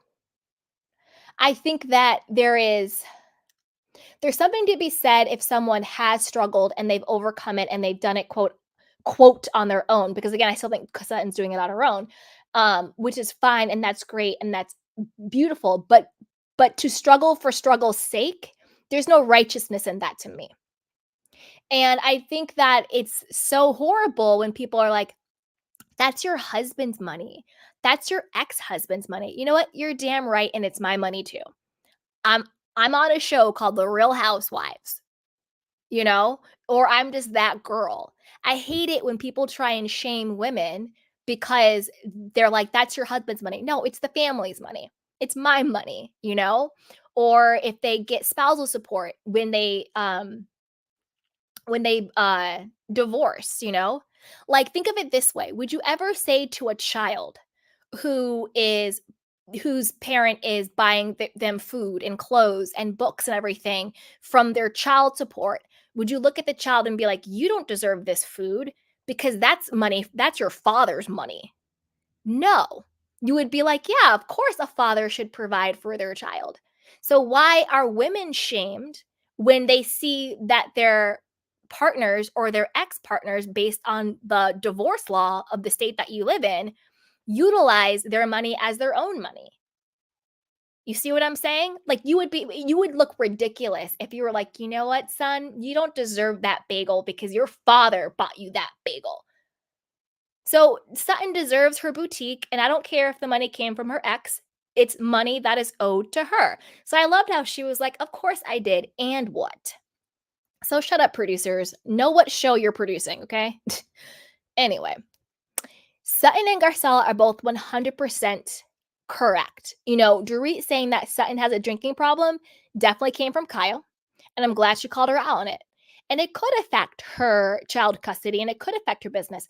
Like, I don't know, and I actually could just Google it, but I was shocked when Sutton still had a child who still had custodial issues when she was like, James might have to move and all of that stuff. So I wonder how old he is, but there's that, and it could also affect her business. And then Anna Marie looked like a damn fool trying to diagnose Sutton at Sutton's own event. Like, Anna Marie, girl, just exit stage left already. You're doing the absolute most. You're not a vibe. When I get to your slide, I'm going to give it to you because you're just not a vibe to me. You see what I'm saying? Just not the vibe to me. So whatever, Anne Marie. But I'm happy that Sutton held her own against you. Okay. All right. Now we're on Ding Dong Dorito. So to me, Dorit is just a snake in the grass. She is loyal to no one, and she's nobody's friend. She was 100% being Kyle's mouthpiece, accusing Sutton of drinking too much. And do we think she's low-key jealous of Sutton's boutique? I mean, the fact that Sutton has had a consistent brand over the past 4 years and Dorit has had none consistency. Like, what happened to Beverly Beach? What happened to the wedding stuff? What happened to any of the things, right? Pica de Gallo, whatever the hell, Peppa de Bico, the interior design stuff. What happened to that? And then on a lighter note, do we like Dorit's style? It's a no for me. Like, the reason why I asked this was the whole like Karl Lagerfeld moment. And I'm just like, Dorit's doing the absolute most. And I don't really like her style. I think just because you wear a bunch of logos and labels doesn't mean you have style. It means that you're trying too hard. And I don't think she actually has style. I'm trying to think, who do you guys think is the most stylish housewife? Where you're like, wow, she really puts together like looks. I don't know. They all kind of look like caricatures or they're just not that stylish. But put it down below. Let me know what you think. Okay. If Dorit brings up her PTSD one more time, I'm going to throw myself against the television set. She's like, well, Sutton alerted me that there's going to be 80 people so I can prepare myself. Like, Dorit, what are you talking about, girl? Like, what are you talking about? Like, give it up. Let it go. It's a rest. And the fact that she continuously brings it up and I'm not shading anybody who truly has PTSD, obviously, but it seems more like it's performative when she consistently brings it up. I feel like people who really do have PTSD, it's almost the opposite. It's like you don't want to talk about it. You don't want to bring it up. You don't want to seem like you're having trouble. Do you know what I mean? It's almost the opposite when you really have PTSD. It's like, no, I'm okay. It's fine. And in the back of your mind, you're kind of like freaking out or you're having anxiety. But it's very performative. Like, she lets you know. And I feel like people who are truly experiencing PTSD, they try to almost overcompensate because they don't want it to be so noticeable that they're struggling. You know what I mean? And then Dorit obviously deflected, from calling Sutton alcoholic by saying she added vodka to her coffee and she never took sorry, it's a typo. She never took full ownership. She just went over and just talked Crystal's ear off in frickin' circles left and right. You know what I'm saying? And then why was she enunciating every single syllable with her fake accent? Crystal, did you say that I said Sutton adds vodka to her coffee in the morning? You said Kyle and it was just so weird and bizarre and just the weirdest thing in the world. And I was like, what is going on, Dorit? Are you having a seizure? Somebody call the fake Dr. Anna Marie. Like, what is happening? What is happening? Ugh. All right, let's talk about Crystal. So I'm very proud of Crystal for speaking up this season. I love her vibe. I love her energy. I love her shade. And I love that she's doubling down and she's not backing down. She's not being two-faced, like saying one thing one time and then saying something other. She's staying consistent. And to me, that's the real testament of a real G. When you keep the same energy in front of all people at all times. The worst to me is a flip-flopper or someone who's very two-faced, So I'm liking that Crystal is keeping the same energy across the board. And I love that. And I love how she held her own against Kyle and Dorit. And I also love how she told Sutton what was going on. Like, that's a real friend. That's a real G move, to be like, listen, this is what they were saying about you behind your back. And I got you, girl. Okay. Now I'm being super petty, but I don't care. I cannot wait to see the drama between Crystal and Anna Marie. Now, I just hope that their drama is light and fun and shady and petty. I don't want it to go to a dark place. I don't want it to go to a below the belt place. I don't want any of that type of fighting where it's like, oh, do we have to go through trauma together to get through this scene? No, I don't want that. But I do want I want Crystal to get her. I do. I want Crystal just get her all day, every day, and stay on her. I do.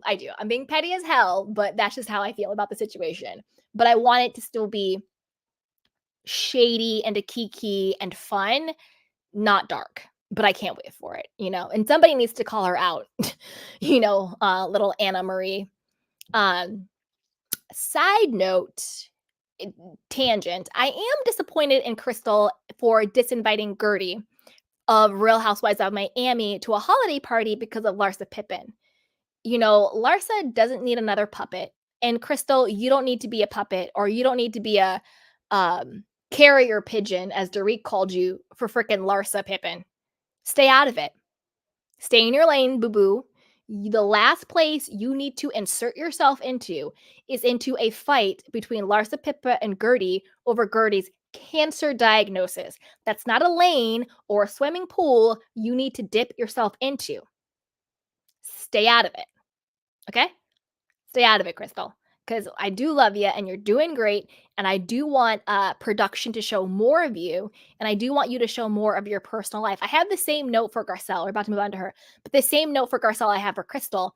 I still want to see more of your personal life. Like, go to lunch with 4 of your Beverly Hills friends, go shopping with them, or, go do some treatments or a spa day, or, hop on the private jet and just go somewhere fun, go on a trip, do something. You know what I mean? Just do something. I want to see more of that life, even if you just have a party at your place. Something. Okay? Now, Garcelle. Love her. Love Garcelle and Sutton's friendship, and they are at their best when they have each other's back. 100%, they're at their best. I want to know if you guys think this, because this just occurred to me. Do we think that there's something going on with Garcelle in the sense of there's almost a sadness to her this season? And by sadness, I mean not that she's pathetic or sad. That's not what I mean. I mean that Garcelle herself is feeling sad. I think there's something down with Garcelle this season where we're seeing her, but we're not seeing as much of her. She's not really sharing anything personal. Yes, she showed, her business, being a producer and an actress for the show, for the Missing Girls movie and all of that. She's, doing great being a fun kiki duo with Sutton. But I don't know. I just kind of feel like Garcelle is sad about something. Maybe it's residual sadness over what happened with her children last season. That could take a big toll on you with her children being attacked, and she wasn't really protected. Do you know what I mean? So I do feel like there's a certain level of sadness to her. There's something going on. But even with that being said, I do want to see more of her personal life. And this might be an unpopular opinion, but I do love Garcelle. But like I said, I tell you guys this all the time. Even though I really like a housewife, I'm still going to give constructive feedback based on my, obviously, just my opinion. And so I love Garcelle, but when I say I am tired, I mean I am very tired of every scene being about her sons. And don't get me wrong, I love her family. They are beautiful. Her sons are chef's kiss. They are great kids. They're very well adjusted. They're great. But every scene cannot just be either Garcelle and Sutton or Garcelle and her sons. I don't want to watch it. I'm sorry. I've seen enough. Okay? I want to see Garcelle on a date, not her 15-year-old son on a date. And don't get me wrong. I love her children. I love Garcelle. I love Ashlyn. She seemed like a very pleasant, beautiful young lady. But I don't want to watch 2 15-year-olds on a date. This isn't Teen Mom. I don't want to watch that. I want to watch Garcelle on a date. Or I want to watch Garcelle with her very grown friends talking about why she's not dating. That's what I want to see. I want to see some grown folks. I'm not watching MTV. I'm watching Bravo. I want to see some grown folks. I don't want to see her children every single scene. I'm tired of it and I'm sick of it. Doesn't mean I don't like them. I do. I think they're beautiful. And I do love the moments that they do have. I do love how vulnerable and raw they're being. But your complete storyline cannot just be you and your kids. You know what I'm saying? Like, I would rather, like, the whole scene with Garcelle and her son and Ashlyn at dinner, miss me with that entire scene. Cut that on the floor. What would have been a much more, in my personal opinion, powerful, meaningful, on brand conversation scene would have been Garcelle. It doesn't even have to be Sutton. It could be Garcelle and just like 3 of her good girlfriends or 2 of her good girlfriends having wine at her place, on, you know, watching movies, hanging out, drinking some wine, and being like, hey girl, you know, what's your dating life like? Oh, I haven't got any dates because I'm feeling like XYZB. You know, I go on these dates, they don't work out, or I'm taking a break from dating, or I did go on this date, or I'm kind of seeing someone, or you know what, I'm really struggling in this area, or I'm really excelling in this area. Like, that should have been, that whole scene should have never even been on, and I'm looking at you producers, should have never been on the freaking call sheet. Like, who is producing this show? Who? Alex Baskin? No, Alex Baskin is out there doing his podcast because he wants to be Andy Cohen now. He wants to have his own show now. Alex Baskin is out doing a podcast instead of producing the show. That should have never been on the call sheet. Let's say I am a producer on the show. And Garcelle come into the room. You've reached your quota for scenes you're having with your children. We need you to show up with some of your adult friends and have some grown women conversations and some key keys and some vulnerability, because that should not have even been on the call sheet. Those 2 15-year-olds should have never been mic'd. It shouldn't happen. The moment, like the scenes that I loved Garcelle, remember when she first came on and she was did the whole brunch with like Cherie and like all her friends and everything. Those are the moments I'm missing. Those are the key keys that I want. Like, why didn't she get together with all of her girlfriends, have like a wine night or a dinner or whatever, and like have them all laugh and talk about their lives and their men and whatever else is going on? I don't need to be on a date with you and your kids. That's just me. That's just that's just how I feel on it, okay? But overall, Garcelle is a vibe, but like I said, something's missing, her personal life. And then I loved Garcelle calling out Kyle and owning what went down at dinner. Very much what I said about Crystal. You are a real G when you keep that same energy across the board. So when she walked up and Kyle was like, wasn't it Sutton who said like this was a makeup ring and blah, blah, blah. And she's saying you said it. And Garcelle was like, I did say it. And this is why I said it. And I was like, yes, Garcelle, yes. And she owned it. And she didn't deflect and be like, oh, well, I said it because Sutton said this. She was like, no, I said it. And this is why I said it. And she owned it. And when you keep that same energy, that is what makes you a powerful person, not just in Housewives, but in life itself. When you are consistent and when you have integrity and when you stand 10 toes down on, I don't mean not being flexible or not taking accountability or not admitting when you're wrong. I don't mean any of that. I mean, when you have a position on something and you have a point of view on something, or you said what you said, say what you say. And when you stand on that, regardless who is in front of you, that makes you a very powerful person. And I vibe with people like that. Keep the same energy across the board. Love it.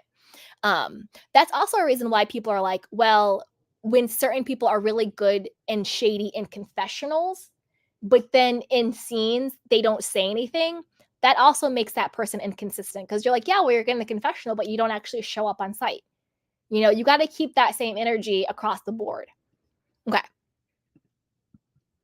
Now, speaking of stage storylines and narratives, I called out Sutton for her very strategic stage narrative about her boutique and being a strong woman and showing about, you know, sticking it to her ex.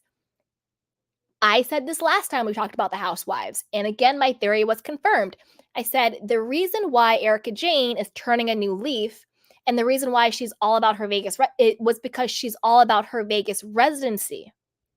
That's why she's calmer. That's why she's like, I'm not going to fight. That's why she's no longer reacting, because she, number one, I think got checked when Lisa Rinna got fired. And I think she was like, oh, wait a minute. We're not untouchable, because I think they thought that Lisa Rinna would never be fired. You know, she could do what she wants and the show needed her. So when I think Lisa Rinna got fired, I think she was put on notice. Like, you fall in line or you're next, because your little boss lady just got on the chopping block. So that's number one. Number two, I do think she's calmer now because her lawyers are like, listen, Tom Girardi just got indicted. We never thought they would indict an 82-year-old man, but yet here we are. You need to zip it up, girl, because you are giving them so much discovery and so much video and so much evidence of you being a horrible human being. Zip it up. And three, like I said last time, and I think this is the number one reason, my conspiracy theory, her entire change in disposition isn't because who she has changed, but she was trying to protect and preserve her Vegas residency and her Bravo spinoff. And I said that last time, and now all of a sudden in this episode, what happens? She signs on the Vegas residency. It's all confirmed. She's all talking about it. Like she knew good and well that she had that residency when she started filming. And she faked being surprised, because every single storyline, every single narrative she had was leading up to that. Same thing with Sutton and the Boutique anniversary. Same thing with Erica Jane and the Vegas residency. Now we know why they went to Vegas for Crystal's birthday. Now we know why they went to Magic Mike for her birthday. Because I bet you Erica and the Magic Mike guys, I bet you they do some type of like partnership, duet. Maybe they come and be dancers. They also, I bet, will promote her show, you know, in Vegas. Those are all of Mikey's husbands and all their friends and all of that stuff. So she's in bed with those people financially and socially. That's why, in my personal opinion, she did set Sutton up at the elevator, because she wanted to get them back, and she wanted to make sure that she stayed in their good graces, you know, because that's what she wants. And that got proven this episode, because now all of a sudden, out the clear blue sky, she's getting offered miraculously a Vegas residency. Girl, you knew that going into filming, okay? But like I said, everybody does that. Everybody has, particularly when it comes to their professional things that they're promoting on the show, whether it's their new podcast, their boutique anniversary, their new Vegas residency, you know, whatever project they're promoting, they know that going into the season. And so, of course, they construct narratives and storylines to support and to promote their projects. See what I'm saying? Question. Do we think her friendship with Garcelle is genuine, and will it last? I've always said this about Erica and Garcelle. I actually think Erica really likes Garcelle and wants to be her friend. I think the biggest hindrance was Lisa Rinna, and she was always loyal to Lisa Rinna. So, but whether or not it will last, I don't know. Whether or not that's genuine, I don't know. I think there might still be a little bit too much paranoia there. And then same thing with Sutton. I think that Erica low-key, or maybe even high-key, really loves and likes Sutton and wants to be her friend, but she's being loyal to Kyle. You know? But if you really watch it, I think Erica gets a kick out of Sutton. You know, and they have had these pockets of friendships and getting along and being Southern belles together, you know. They've had those moments. But I do think that Erica, for as scary and aggressive and as a domineering she can be, if you actually look at it, Erica has always been a beta. She has. And I'm going to explain what I mean by exactly what I just said. She was beta to Lisa Rinna. She was Lisa Rinna's yes person. Lisa Rinna ran that full Fox 5 like nobody's business. And now Erica is beta to Kyle. Name one time other than in Aspen when Erica was having her meltdown. I can't think of one time Erica Jane has ever gone against Kyle or Lisa Rinna. Not one time. If you watch the after show and watch the show, Erica is just like, you're right, Kyle. Yes, Kyle. That you didn't deserve that, Kyle. They ambushed you, Kyle. Oh my God, they're coming after you, Kyle. I can't believe that, Kyle. You're right, Kyle. Kyle. Yes, Kyle. I'm here for you, Kyle. I have your back, Kyle. I support you, Kyle. You're right, Kyle. Like, and that's very beta.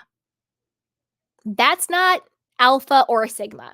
Like, I personally, my personality type, I'm actually a sigma female. But Erica, you think on the surface, you think she's alpha, but in her actual female dynamics, she's beta. She's beta. At least that's what I think. But I don't know what you guys think. Put it down below. Okay. What else is going on? Okay, Erica girl, no. When she was like, good job for Sutton. You know, Sutton's out there doing her boutique, and she didn't have to. She could have been in a caftan drinking martinis like the rest of the ladies in Bel Air. Girl, Erica, that is a life goal, okay? My life goal is to be in a caftan, living in Bel Air, drinking martinis. Like, life freaking goal. Like, that would actually be way more fun to watch. All the ladies in caftans getting schmasted, wasted, tipsy till the cows come home on some really fun, 3 vodka martinis, 3 olive vodka martinis by the pool in Bel Air. Like, that's actually what the show is supposed to be, sweetheart. But I get the sentiment. I get what she was saying about Sutton, and I do think she was saying that from a genuinely good place. I'm just being silly. I'm just being silly. But yeah, like, I want to be in a caftan drinking martinis in Bel Air. Like, life goal. Like, whatever. I'm just being silly. Okay. All right, now let's move on to the foot, Anna Marie. Oh girl. I'm almost at a loss for this chick. Number one, how is it that your husband calling you an 8.5 across the board is a point of pride for you? How? I'm confused. And this is the thing. I cannot unsee or unknow the sexual assault allegations against her husband. I can't unknow it. I can't unsee it. So every time I see her on the screen, every time I see him on the screen, it's cringy and it makes me want to vomit. It's very like Dirty Diana vibes, where it's like the allegations against someone are so egregious. You can't unsee it. I can't suspend reality to enjoy her because it's all I see and think about. So when she's like, yeah, my husband said I'm an 8.5 across all the board, then that's why he wanted me to be his wife. I was just like, what in the Stockholm syndrome in the hell is going on? Like, what are you talking about? Like, how are you proud of that? I'm confused. And then she was like, and a lot of women were going after him. Allegedly, he was going after a lot of women. Okay. Read the Page 6 article. Okay. Google it. Apparently he was the one going after a lot of women. And again, that is very manipulative behavior. So many women want me. You need to prove yourself so that I choose you to be worthy of being chosen by me. So many women want me. That's also very manipulative and very toxic and unhealthy. And it's just cringy seeing him. It's cringy seeing her. It's cringy having her talk about him.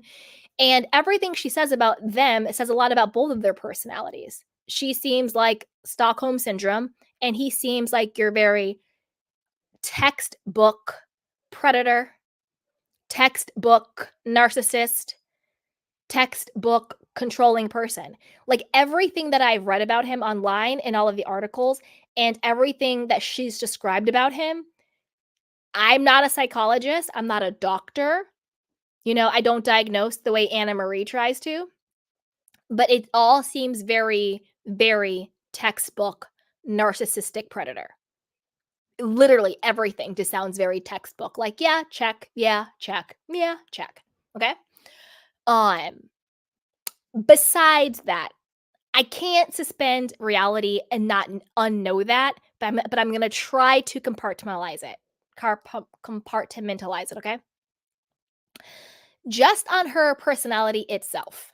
And again, here we can all agree to disagree. If you agree, put it down. If you disagree, put it down. All opinions are welcomed, okay? All opinions are welcomed. I'm just giving my personal opinion. Doesn't make it fact. It's just my observations. So put it down below, okay? My personal observation of Anna Marie is she's insufferable. She is insufferable. Her energy sucks. To me, it sucks. And the funny thing is, I called this before she even showed up on the screen. I don't know what it was. Just on an energetic level, I said, I've never heard this woman talk. I don't know anything about her. I mean, when she was being promoted as being a new cast member, this was before the allegations even came out. This was before she showed up on the screen. This was before all of that. On an energetic gut level, I said, this woman isn't it for me. And I was bummed because I wanted to like her. You know, I was bummed, but I was like, she isn't it. And unfortunately, she proved me right, in my opinion. She's insufferable. Her energy is very bizarre. It's very erratic. She's annoying, and she is aggressive. She is. You know, she's very aggressive. Her energy is aggressive. She comes in very, do you know what I mean? And it's too much. That's why Sutton was like, don't yell at me.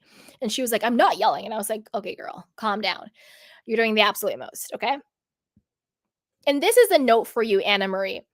Being an unlikable mouthpiece for Kyle Richards is the quickest way to get yourself fired. If you don't believe me, call Teddy Mellencamp. Okay? Call Teddy Mellencamp if you don't believe me. This is the quickest way to get yourself fired. She said, you don't eat food. That to Sutton, that was completely out of line. And then she flipped on it. That's why I'm saying she's erratic, because Sutton was like, I eat food. Don't say I don't eat food. And she goes, I didn't say that. And it was like, girl, you literally just said you don't eat food. She was accusing Sutton and saying all this stuff about Sutton without any type of like conversation or knowledge. I don't know anything. I'm just a nurse. I'm an anesthetist. I'm a doc. She said she was a nurse. She was an anesthesiologist. She was a doctor. But then out of her mouth, she said, I don't know anything, but you know, you can't drink on this medicine. And this is what would happen. That this is a symptom. This isn't a disease. And no, having a small esophagus in and of itself is a disease. It's a disorder. It doesn't necessarily have to be a symptom of anything else. And I didn't go to and I never went to medical school to figure that one out, Anna Marie. And as a medical professional, not me, her, I'm shocked the way she came at Sutton, accusing her of having disordered eating. You don't eat food.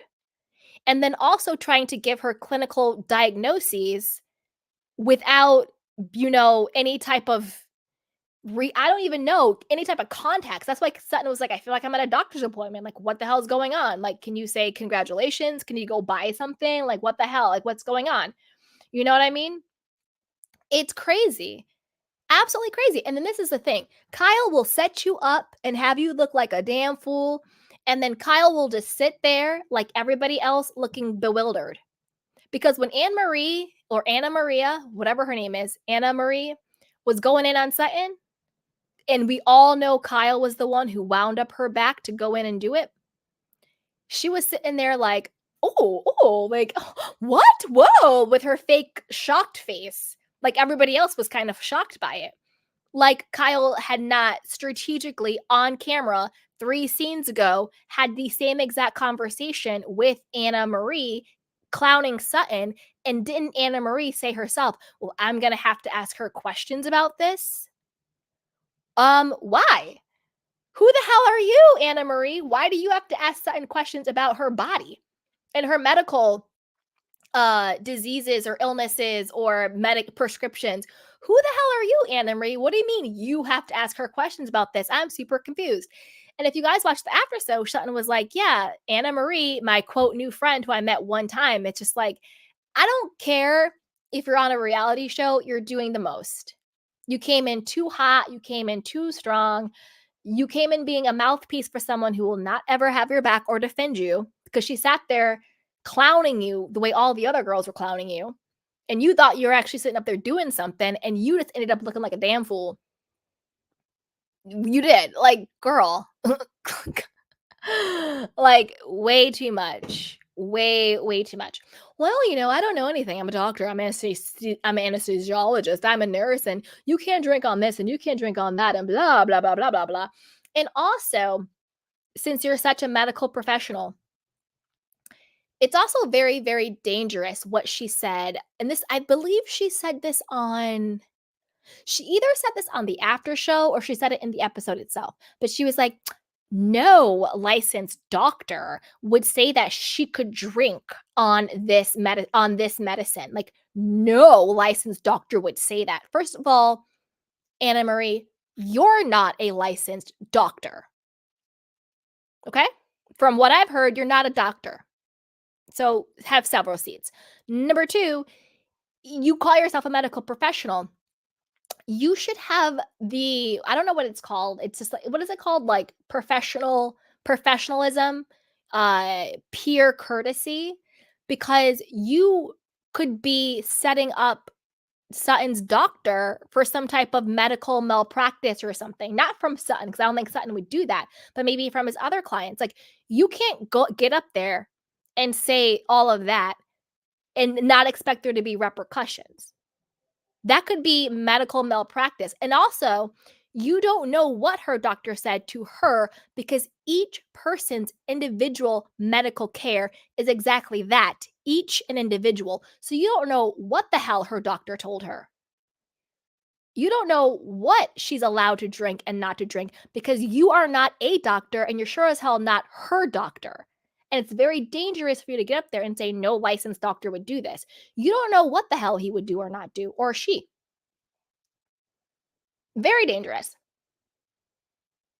I could speculate all day long, but I don't act like I'm a medical professional. I don't work in the medical field, and I'm not even doing that. That's not even something I would say. That's not even something I would say.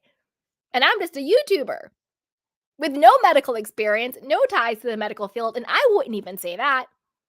Because common sense dictates each person's medical treatment, each person's medical prescriptions are specific to that person. So, Anna Marie, please have several seats. Please. Please, please, please, please, please, please, please. Like, please. You're doing the absolute most. Nobody asked you to. Get off my 8 you look like a foot. If you were a foot, you'd be an 8.5 according to your husband. And I'm not body shaming you. I'm not shaming you at all. I'm just having a fun kiki, okay? So calm down, moral police. Yikes. All right, you guys. I want to know what you guys think. Those are my thoughts on this season so far, on last night's episode, and on all of the ladies. I want to know what you think, will you be tuning into the rest of the season? I will. We will be here. Everything is going to be a lot of fun. So put it down below. Let me know what your thoughts are. And before you do that, be sure to like, subscribe, and share. So with that, I'm going to drop the link in case anybody wants to come up. I've already been talking for 2 hours. So somebody come up, because I need to rest my voice, or else this will be it for our Beverly Hills wrap up, you guys. All right, you guys. So yeah, let's take some of your comments real quickly. And I'm just going to start in a random place because, again, we've been on for 2 hours, so I can't go all the way to the back, to the front. So I'm just going to start. I'm going to start here. And if I missed any of your previous comments, I apologize. So Jeannie says, good goal, Candy. Mine is being in a caftan by the pool and drinking margaritas. Yes, Jeannie, we can do it together. I'm actually a G&T girl. So yes, we can be by the pool and we can be in our caftans. It'll be a vibe. Yes, it'll be fun. Hey, Gustav says, I bet in high school they called her the know-it-all. Yes, Anne-Marie is the know-it-all, and she just came off way, way, way too strong. Joy comes over and says, Candy, baby, you band these ladies like white on rice. Oh, thank you. Thank you. It's so much fun. Nataski says, at Queen, I'm moving away from all that if you catch my drift. I don't want to limit myself or yoke with that energy either. Just me and God out here in these streets. Yes, you and God in the streets. Gustav says she was the kid that got 100 and busted the curve. Gloria says all in due time. Queen says love Natasky. I love Natasky too. Adam says Anne Marie was hired to be Nat 2.0. That part. Cloudy Day says, I agree, Candy. They have the most boring storylines. I love to watch shopping, parties, lunches, trips, homes, etc. We are not getting that. I agree. I want some like home decor and like real estate, like eye candy. Like I just want to be like dripping in it. I want to see jewels. I want to see it all. I want it to just be like really, really fun, you know? Dosky says, haha, she probably was the worst in high school. Adam says, Kyle was like, let me pick a neighbor on my road. I need to hire a Nat. Any takers? The Encino Nats. Gloria says, the only two real women on that show is Garcelle and Sutton. That's it. That part. Gustav says, yes, you can drink alcohol with gabapentin, if I'm pronouncing that correctly, but it may make you feel sleepy or tired during the first few days of taking it. Gustav says, well, I Googled it, and the first thing that came up is you can drink. Yeah, you see, Anna Maria, girl, bye. Girl, bye. Bye. Dosky says, Adam should probably post an ad for an annoying throwaway sidekick in her local neighborhood gazette. Y'all are crazy. Gustav says she was 100% wrong. Damn. That's why you can't be trusting these people just spewing stuff out of her mouth. She doesn't know what the hell she's talking about. Adam says Sutton is the only one delivering. The mid-season trailer was a sleeping pill. Thank goodness for Sutton. I agree. Gloria says Erica is just fronting. Dosky's laughing. So is Adam. Janet. Hey, Janet. Hey, sweetheart. She was the new FFF. Kyle, Dorit, Erica, Anna Marie, and Teddy, even though Teddy was fired, but she gets Kyle's word out on Tamra's podcast. That part. Dosky says that was wild. Hi. All right. Oh, Sound off. I'm going to rest my voice for a little bit. wait, can we like go through the slides? Of course. Just Hit me with like the first slide, not like when you got to the review. Okay, this one? sure. Okay. Well, Kyle is just like excruciating for me.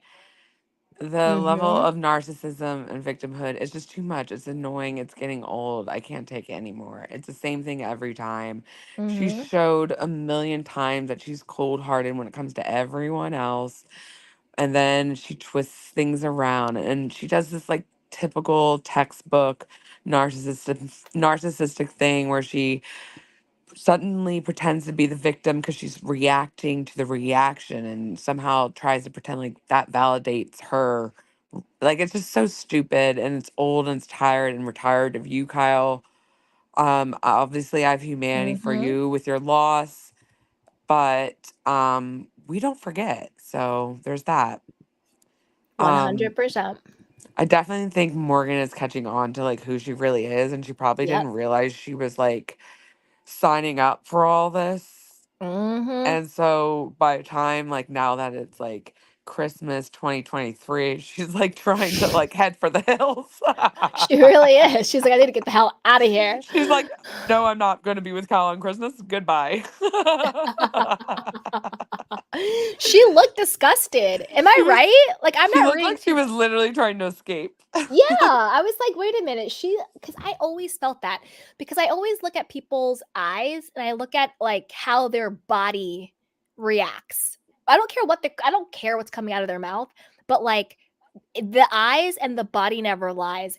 And I always got from Morgan that she felt very creeped out by Kyle.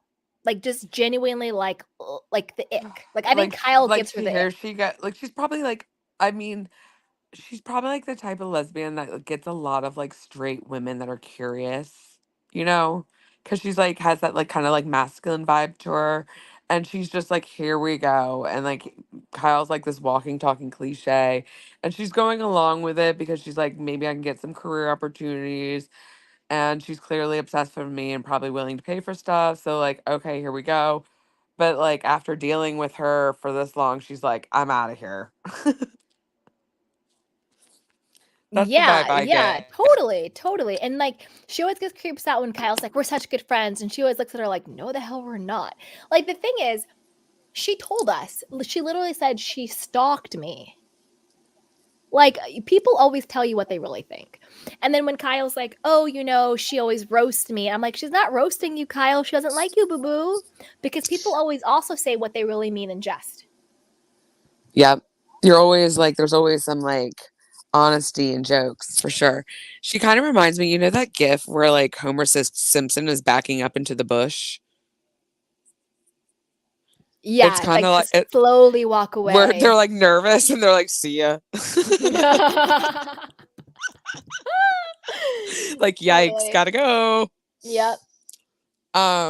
Yeah, so Kyle with Sutton, like I can't stand it. Like Yeah. you've like I remember when I just think of we're not even talking this season, but Mm-hmm. last season alone was crazy. Remember everything she did to Sutton? Remember when Sutton Yep. brought up like having miscarriages or whatever? Mm-hmm. And the way she acted like a whole monster. And she let Dirty D like verbally accost her. And the minute Sutton attempted to stick up for herself, she basically like physically accosted her, like left a bruise on her arm, like a psycho. Yeah. No, Kyle acted like Sutton was lying about her miscarriages, which is very disgusting. That's beyond, Yeah, yeah. she was like, "What? I never heard of that." And I'm like, "You know everything going on in her uterus, Kyle?" I'm Yeah, confused. you're actually going to challenge her saying she had like that's insane. Like Yeah. read that out loud, Kyle. Sorry, you lose that one. And Nope. then she has the audacity to be like, "Oh, Sutton's coming after me. Why is she coming after me? I thought we were friends." Well, you literally questioned if this woman had miscarriages. I didn't do anything to her. Girl, Yeah. it's giving delusion, it's giving mental illness, like we can't anymore. It's Yeah. giving you're a bad person, sweetie. It might Yep. just be that, it might just be morals. Mm-hmm. Oh, okay, switch the slide. I can't with this one. Okie dokie. Okay, our girl Sutton. Love Honestly, her. like I kind of like how I love how she handled Anne Marie. Like she just kind of looked at her faces because I'm kind of like that too. Sometimes I'm genuinely shocked by the audacity of people that I'm like I don't even really say what I want to say at the time because I'm so genuinely shocked by the audacity. I'm like, wait, is this actually happening? Kind of deal. And that's the vibe I got from her. She was like, wow. And of course, back to Anne Marie, like I felt like Kyle put a little bat around her back. She knew Anne Marie was a pick me and was willing to do whatever it took. So she was like, went along with it. Yeah, yeah, say that about her. Good idea. And then the minute she did, and she saw how like guns blazing off the wall she was willing to be, even Kyle was making those like looks at her and just let her out Mm-hmm. there stranded. And it was kind of gross too, because I feel like she low key set her up. Oh, 100%. 100%. Because Kyle likes to throw the rock and hide her hand. She puts the batter in Absolutely. the back, has the person go, so she has plausible deniability. It's Yeah, crazy. pats him on the butt and then like backs away and pretends to be like shocked too. It's like, no, no, no. We see Yeah, you. we see you. Hey, Rena, you want to share, sweetheart? Hi. Yeah. Hi. I did. How are you guys? Good. How are you? Hey. Good. Thanks. I just wanted to comment on Garcelle. I really enjoy her sharing her family on you know, on the show and Mm-hmm. her growing children. I feel like she's kind of at a crossroads. Mm-hmm. Um, I definitely feel like she's at a crossroads, and um, I feel like she's feeling like she's going to be an empty nester soon, and she's just trying Mm. for the time that she has left with her kids. Mm-hmm. And I think that's really probably what's going on because I feel like having teenagers, uh, I look back at our parents, well, me and my friends, our parents, and they all had this kind of like little bit of a sadness to them. Like, like, oh, you guys are Mm. going to be leaving me soon. And, you know, we weren't always the nicest to them. And we, as teenagers, we usually put other people way before them, Mm-hmm. even though like they sacrifice everything for us. So that's what I'm getting from her, that she's kind of nostalgic about just this phase in her life. No, I agree because I was I said during her slide too that there does seem a sadness to her, and maybe that's what it is. And I also think baked into that is uh residual trauma from what happened to her and her family last season. Yep. You know, with Jax being attacked and people coming for Oliver, like that's a lot for a person to bear when their children are bearing it. And then also like the kids were like, you know, we needed you, you weren't there for me, and like all that stuff what Jax was talking about. So there's probably some guilt there. And Yeah. she's also talked about in the other episodes, she was like, you know, am I a good mom? You know, Jax is saying all these things and all of that stuff. And even Oliver being attacked with like the Rachel stuff and on Vanderpump Rules, like it just, her children just really got it. And like, she also felt that they weren't protected. She's like, you know, nobody defends my children. So my children aren't protected like everybody else's. And like, even Dorit's like Karen moment, making it about herself. So I do think that there's a part of Garcelle that probably is still dealing with the trauma of what happened to her children. And not to make everything about race, but it in this particular situation it is like her Black sons, how they were treated and also how they were not protected.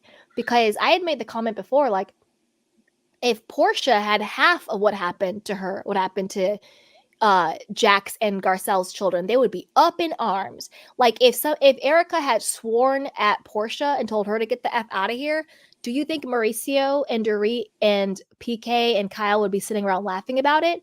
Mauricio would have ripped Erica a new one, but yet they're laughing about it when it happens to her child. And people were like, oh no, Portia's gotten on Instagram. I was like, no, Portia only got on Instagram because she was wearing, in certain people's opinions, a very sexy outfit for a 15-year-old. She was not getting racial hate.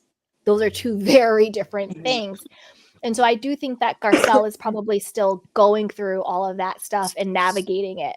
But I still think that I want to see more of her, because I love her sons. I think she's a beautiful family, and I love seeing those moments, but I don't want that to be the only thing we Yeah, see. me neither. That's really more of what it is. I think it's just that's the only thing we're really seeing of her, where I would have loved for her to have the conversation with like her girlfriends and be like, listen, this is how I'm struggling as a mother. Not Right. necessarily the Talk about that housewives. with them. Yeah, not necessarily even the housewives, but like her friends that she actually does trust, and saying, you know, what happened last year really hurt my family and they hurt my children, and I'm still navigating that as a mother, and have those grown women conversations about it, if that makes sense. I definitely get this vibe that Garcelle is harboring some kind of guilt too because of that. Yeah. And because there's definitely like this underlying sense of like melancholy, like subtle about her. Yeah. And yeah, I definitely picked up on that too. And it's like, even though she's not like outwardly showing it, there's like this subtle underlying energy about her. Yeah. Almost She's like a I feel like defeat. Garcelle's probably also regretting being on the show, just because I feel like she's a little bit She's more wondering how, classy yeah, and how dignified. It's not her. It doesn't seem like it's kind of her style to just, you know, be a mean girl, get down and dirty, be vicious. That doesn't seem like that's who she is. And I feel like after what happened with her kids and stuff, like she's probably like, did I make the right decision? Is this really where I want to be? Because I remember when they made her like buy the Birkin bag for $10,000, she was like, this is just ridiculous. Not that she can't afford it, because she can. She could probably afford like 10 Birkins. But it was just like, that's just not her thing. To me, it seemed like, you know what I mean? Like she just wasn't so materialistic. But that's also, and I was thinking about, oh no, keep I going, was thinking Rita. about like Kyle with her jewelry and stuff like that. It just seems like Garcelle's just not super superficial like that, to the level that those other women are. Like yeah, she's not. That's why we like her. Exactly. Yeah. That's why I like her. Yeah, I like her too because of that. She grew on me a lot. I love this picture of her. She looks so pretty. She does. She really, really does. Yeah. And I agree with all of that. Yeah. I think the main point was just like, I still want to see Garcelle the woman. Because we've seen Garcelle the friend with Sutton, we've seen Garcelle the mother and all of that, and we've seen Garcelle the businesswoman. But I think that the reason why we love her so much is because when she came on the show, she didn't have to get dark. She just was. Like, she showed up and she was a complete vibe. And that's what we really loved about her, was her. And I think and the reason why I want to see more of Garcelle the woman is because I do like her so much. And I do think she's so relatable. And I do think she has a lot to offer. And she seems interesting. And then she seems really interesting. And I think that her having those adult conversations as Garcelle the woman with other adults, I think would be, in addition to scenes with her kids. I'm not saying her kids can't be on the show. But in addition to those scenes, I think that it would just give her a much more of a holistic, well-rounded look at her as the woman that she is. Sort of like what Sutton's doing, where she's like, you know, I want to have my boutique and I want to be, and I want to do this. And she's talking about her ex and she's talking about this and she's going on the dates and all of that stuff. We're getting to see her every facet of her womanhood. Even, and that's what Sutton even said at the very end of the episode. She goes, I'm not just a housewife, I'm a woman. And we're seeing all of those aspects of her, the good, the bad, and the ugly. And I think that Garcelle is in some sort of like grief or guilt over what happened. And I want to see her open up about that as Garcelle the woman going through that grief and guilt. So we can I think there might, you know what I mean? I think there might be an underlying thing. On the Real. No, didn't the Real get canceled? The Real got canceled, yeah. Yeah. I think there's an underwriting yeah. Let it all hang out, because I was thinking she was like holding back because she had that show and she couldn't like, you know what I mean? People might look at her different. She was on the Real. I felt like she was kind of holding back because of that. But if it got canceled, then like, yeah, she should definitely. Yeah, that thing's been gone. Yeah. I definitely think there's also like some leftover trauma from like the betrayal of her ex-husband too. I do kind of sense a little loneliness about her. Yeah. And I would love to like her to explore that, not just in a confessional, but like in an actual like social setting. Because I think that's a little bit also what's missing from the show. It's like we're missing those sort of like female friendships of genuine support, not just I'm accusing you of something, or I'm or just who's a who, or I'm just your yes person. You know, like to me, Kyle and Dorit, it's just like Dorit's just a yes person. Kyle and Erica, just a yes person. I think we're missing those moments of, and even Garcelle and Sutton, I think they have a genuine friendship, but a lot of their conversations now is just about defending what's going on. Whereas I think I want to see more of women just having these sort of like raw conversations about how what they're going through, these women and what they're going through. Yeah. Yeah. Oh, yeah. Oh, where did someone else came up? But if you can come back up, come up if you want to. Yeah. So I agree. And this is such a great conversation. Thank you for bringing up these points, Rena. And you too, Nataski. Thank you for bringing up your points too. Okay, who's next? Who was the next slide? I forget. Ding dong Dorit. I love how you're committed to exclusively calling her that. It's like in my vocab now. I can't. You it's like Bubba. You don't call her anything else, and I'm completely here for it. I love it so much. Me too. Oh no, Rena, you can stay if you want. I'll drop the link again, but if you had to go, no problem. But anybody can come up and stay. Rena. Yeah. Go ahead. Well, I guess. Okay. Yeah, I basically agree with the whole slide here, clearly. I loved when what was her name? Why can't I? Oh my God.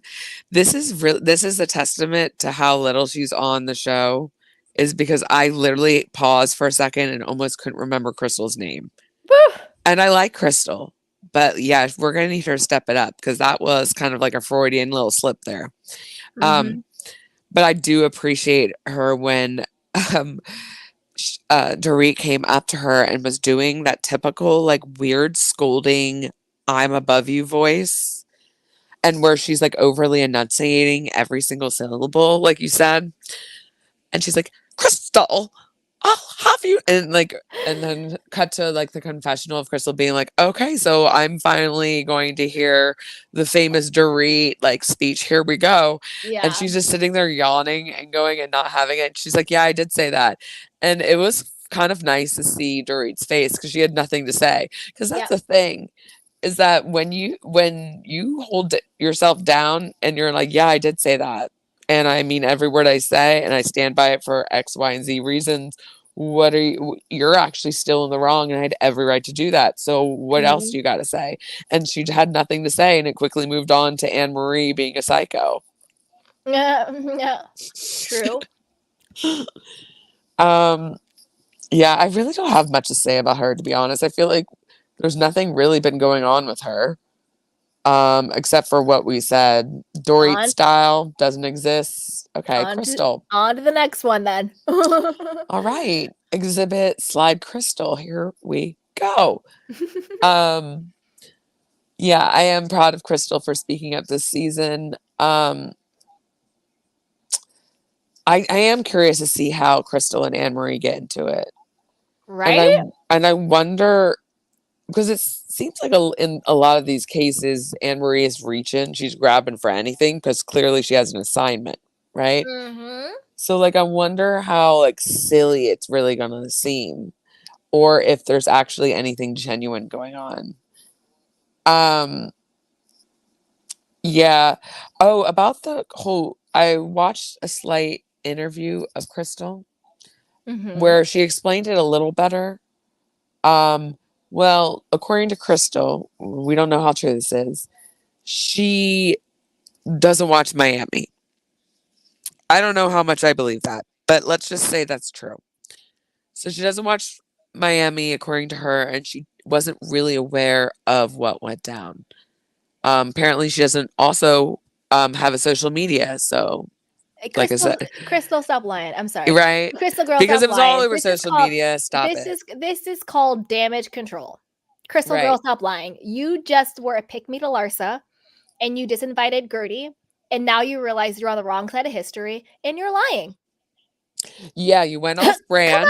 Come on. You went off brand because you're always like a fighter for like, yeah, you went off brand with this one and now you're regretting it because you realize that Larsa's a whole 100%. monster. 100%. Like you're not gonna like piss on my leg and tell me it's raining. Crystal, you knew the deal. Because this is also the thing. What did Larsa tell you was the issue for you to disinvite Gertie? So clearly you and Larsa had a conversation. And you also knew Gertie was a housewife. So just on that, you disinviting Gertie is wrong. Not to bake in the whole cancer situation. It was never going to be a good look regardless. Exactly. Yeah, like you, like Gertie is obviously going to feel a certain way if the last second you disinvite her to a small gathering at her house. It's very like intimate and feels weird. It's not like it was like, you know. Mm-hmm. And then it also, was wrong, and she knew. Crystal, stop lying. Like nobody is stupid. Exactly, and it's important to note that in that there was something revealed that Larsa was her neighbor, meaning that she doesn't live in Miami. Which is what, if you guys watch our Miami recaps, we called this like 2 episodes ago. Didn't I say that Larsa only got that apartment for filming when she doesn't actually live in Miami? Yeah. Larsa splits her time primarily in Los Angeles and New York City. And she's only in Miami to party and film. That's it. She doesn't live there. She doesn't live there. That's not her life. Yep. So, yeah, that whole thing was pretty ridiculous. And Crystal, I'm a little disappointed because, yeah, she has that slight flip-flop energy to her. Yep. That I'm like, you have potential, but I'm not down with the flip-flopping. You're either, we need to pick a side and you need to stick with it. And clearly on this one, you picked the wrong one. Yeah, and she should have just said, you know what, I messed up. Because this whole, like, I didn't know, girl, stop. I mean, yeah, she could have been like, if I were her, I would have been like, look, I was kind of stressing out because I had like 10 people coming over. And at the last minute, Larsa comes with me with something. I didn't really like think about or look into it. And it was just like a flash of the pan decision. Do I regret it? Yes. Do I feel bad? Yes. You know? Yep. And just like Queen said, she told her 14 friends the show was beneath them. And then she turned around and got on the show herself. And that's why she allegedly lost the 14 Beverly Hills friends because she was being two-faced. Right, because she does have that side to her personality where she like tends to talk about things like they're like stupid and below her. Mm-hmm. Like that. Oh, that's lame. Like, you know what I mean? She kind of has that like way of describing some things, or like when she's talking about the women, it's kind of like, ugh, that's lame. So I can totally see her describing the situation, and then lo and behold, her popping up, and that's why Teddy hates her, and that's why Kyle hates her, right? Mm-hmm. Because she basically took Kyle's spot, or Teddy, her precious little baby Teddy's spot. So that's where that resentment lives. Kyle can Uh, go kick rocks. I'm generally, I almost like am mad at myself for even like talking about Kyle, because that's how fed up I am with her. Yeah, I mean, I think this might be Kyle's last I season or can't do second it to last anymore. season. Yeah, It's too much at this point. it really is. It's gotten to, yeah. Oh, who's next? I feel like we did Garcelle. No, Erica, I think. Right, because I'm saying I feel like we did Garcelle. Yeah, we did. Yeah. Yeah, I definitely with Garcelle, I definitely picked up like that melancholy. It's just like, it's almost like, I don't know how to describe it, because sometimes when I pick up energy, it's not like in words, right? Right. So you kind of have to like translate it into English. Mm-hmm. That's a weird way to describe it, but it's the only way I know how. And I pick up like she is, yeah, there's like this level of sadness, and like the energy's not there Mm-hmm. because of it. Like it's kind of like there's a lower energy about it. Yeah, she's low vibe. Uh-huh. She's And low it's vibe. sad. Yeah. But yeah, so Erica, Wait, Queen Hermit says, can't stand Crystal. Candy, please do a deep dive where she came from, why she worked at an escort agency, and why she's so close to Diana. Yeah. I will yeah. do a deep one on that one because That's definitely worth looking into, because that that's is definitely sketch. yeah. I've got some Super follow-up sketch. questions with that as well. Don't Me worry. too. Janice says, Queen, I want that info too. Yes. It's just like, I love how we're all just ignoring that like huge weird detail. Like that's crazy. Yeah. And you met him when you were 20 working at an escort agency, as if that's normal. As if he wasn't a client, theoretically. As if he wasn't twice your age. Yeah, like you guys were just casually friends. Yeah, a 20-year-old and a 42-year-old Disney exec. No, Yeah, you just stop. happen to casually meet each other. Girl, bye. Girl, yeah. That's just silly for you to even act like that's normal. Yep. It is. It is. Yep. So Erica, yeah, we were right. This whole thing was just a setup. Yep. Her getting that space. I definitely, and you know what's weird is that I forgot that she didn't already have that space, that Residency? show going on, when she was like interacting with like the boys, being like, these are my friends. I'm thinking, oh, she met him while doing the show, and I forgot that she hadn't even Yep. started already, which means she spent a lot of time in Vegas, probably because of her sugar daddy. Because remember those pictures of her looking super skinny, wearing a sweatshirt and like sky high heels with that big he looked like he like lived in Texas, and he was like an oil exec. I don't think that's her sugar daddy. This is what I think. I still think that because it came out that's one of Tom's friends. I still double down in just my conspiracy theory mind. I don't think it's a sugar daddy. I think it's Tom's friends who he had contingency plans with. That True. when things go down, very much like that other guy, James Wilkies, whatever his name was, the guy who had the $500,000 in the Wells Fargo account in Florida for her. Uh-huh. I think it's his cronies and like his friends, you know. And I think he had the contingency plan if things ever go south. These are the guys who I funneled this money to, and they can get Erica the money. Right. That's so that what I would think is be going probably on. why like a lot of the gossip, or that like crazy days and nights and stuff, would interpret that as a sugar daddy, but really he actually has the laundered funds of Tommy G, you know. Yeah, I think sugar daddy is like low-hanging fruit. Because it's just like, oh, Erica with an older man with money, it must be a sugar daddy. And they don't look at they don't have a bigger They weren't looking at the other levels perspective. going They on. don't look Yeah. at like a more of a bird's eye view. You know what I mean? Like Yeah, I that was think that surface level. Yeah, I think Erica is out here dipping it and doing it and getting her kicks in. I don't think she's gonna do sugar daddy anymore. I think she's gonna do like younger guys or guys her own age. Because I do think when she said she wanted more like love at the dinner, I think she really meant that. And I do think that financially, even though she pretends to act like she's so broke, I think she clearly still has access to millions of dollars, which is why at the dinner she says, now I can just go for the love story because she knows she has the money. Right. And that seems obvious, right? Oh, you don't need the money anymore? How come? And she's like, I'm back. How'd you come back Exactly. that How'd you fast? come back that fast? Like there's still stuff going on. How are you so 100% back, Erica? Anyway, but like, yeah, I don't know. Anything Erica says, I don't believe. She's very artificial and always has been. And it's just, and I definitely think, I don't know, something in my gut feels like you brought it, or someone in the chat brought it up. And I don't know. I wonder if, like, now this is obviously just me just reaching, but like, I wonder with the reason why her and Kyle have gotten all close. One, they don't have anyone else. And two, I wonder if like Tommy G helped Mauricio, like, get past a few things with all his connects. I don't know. Like, you know what I mean? Could have been. Very much could have been. Who knows? Erica was saying, last season when she was popping pills and drinking, we're gonna be talking about everybody. We're gonna talk about everybody's lawsuit. I know what you guys got going on. I remember Dorit shut up real quick and fell in line. She knows about Dorit and Kyle stuff, Right?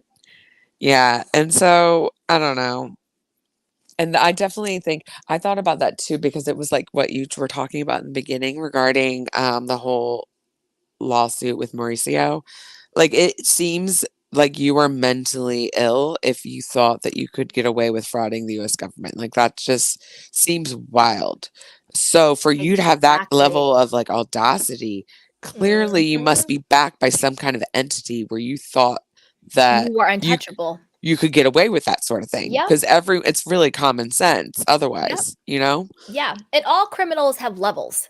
There's levels Yep. to stuff. And I think for them to have felt so, and I mean like Assured. shamelessly emboldened. They weren't even that hiding it that much. Like, They it weren't was like shamelessly emboldened to go against the US government like that.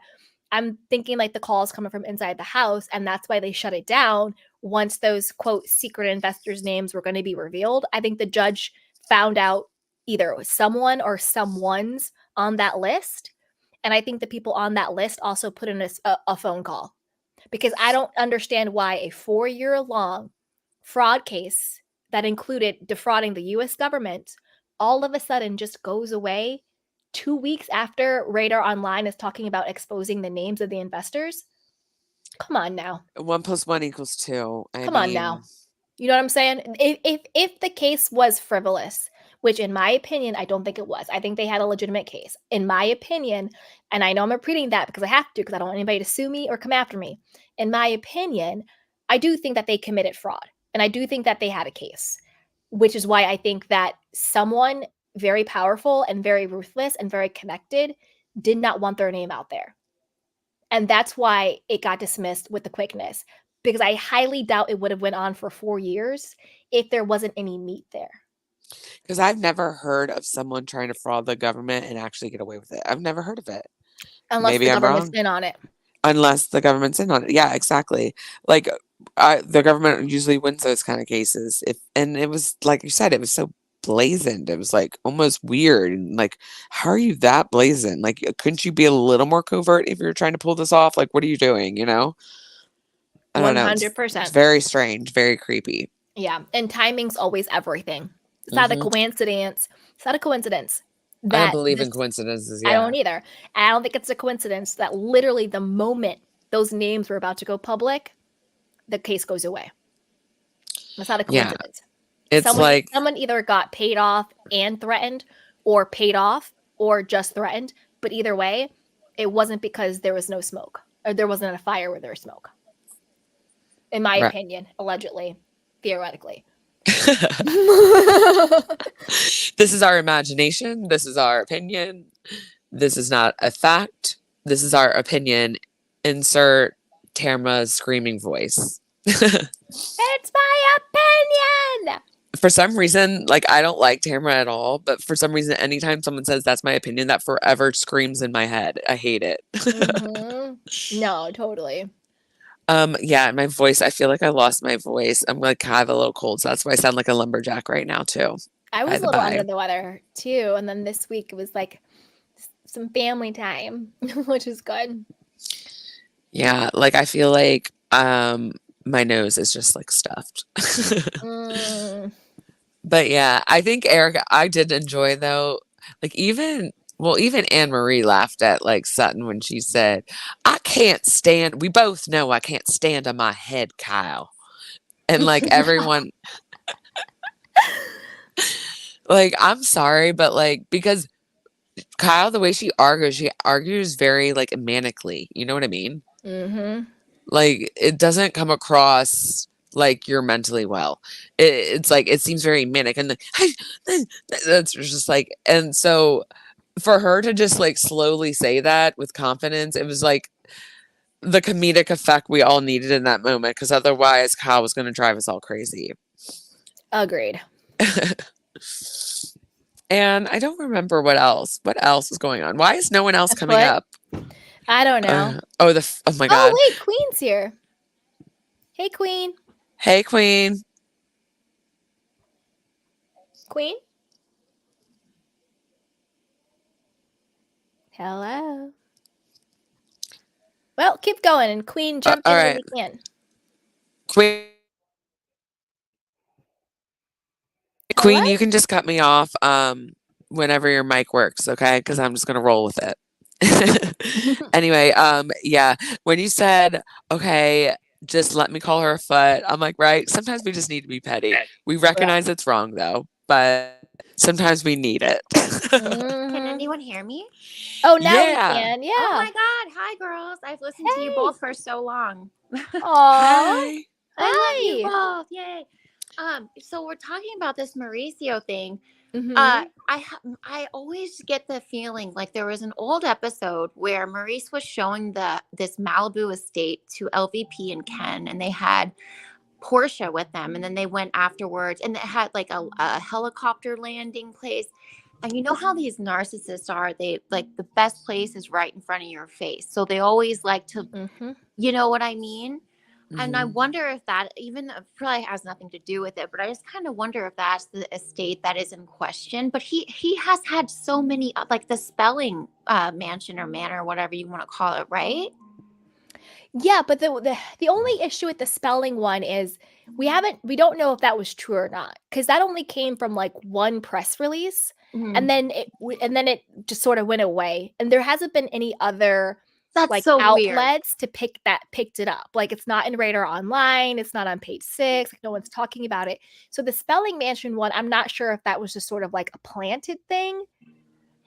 I'm not sure on that one, but these ones are like legit like in the court system, and like multiple outlets are talking about it.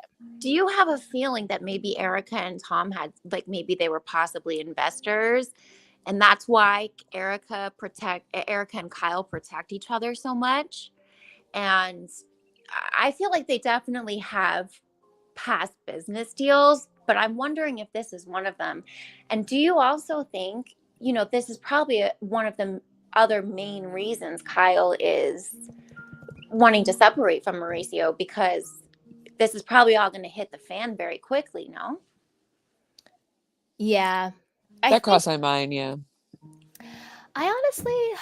I think it's a really good question. Do I think that on this particular case, do I think that Tom Girardi was an investor? No, not on this particular one. Do I think that there's been maybe some dealings and crossings between, Girardi Keys and Mauricio and the agency in the past or something? Yeah, probably. But in this particular one, I think that would have come out, or it would have been I don't know, because I think it's just too sticky. But I do think that Kyle and Erica are so close because, one, they don't really have any other allies really, Like Dorit's kind of useless, and like they don't really have any other allies on the show. Lisa Rinna got fired, Teddy got fired. You know what I mean? And I also think that birds of a feather. I think that this sort of like that's who they are. That's how they roll, and that's just what their fellow dynamic. slime balls. Yeah, and they have a similar thing. They just want to stay on the show. They want to make their money. They want to deflect. So I think it's more of that than anything else. That's what I think it is. But I do think that they know about each other's shady stuff. That's why Erica threatened and was just like, oh, we're going to talk about my lawsuits. We're going to talk about everybody else's lawsuits too, right? And PK and Dorit, I mean, they're so clearly broke. You know what I mean? It's so broke. It's hey, Candor. Hi. Candor, what kind of picture is that? We need an explanation. This is Heather Gay. It's Heather Gay. Oh, I didn't even recognize it. I thought it was a scary, like, Brandy picture or something. Is her head on a post? It's Heather Gay is the plant when Monica and her mom had a falling out. I know. Wait, Candor, wait 1 second, sweetheart, and then I want you to sound off and tell me if I need to change a slide. But Janet says, so this is what's going on, Janet, real quick.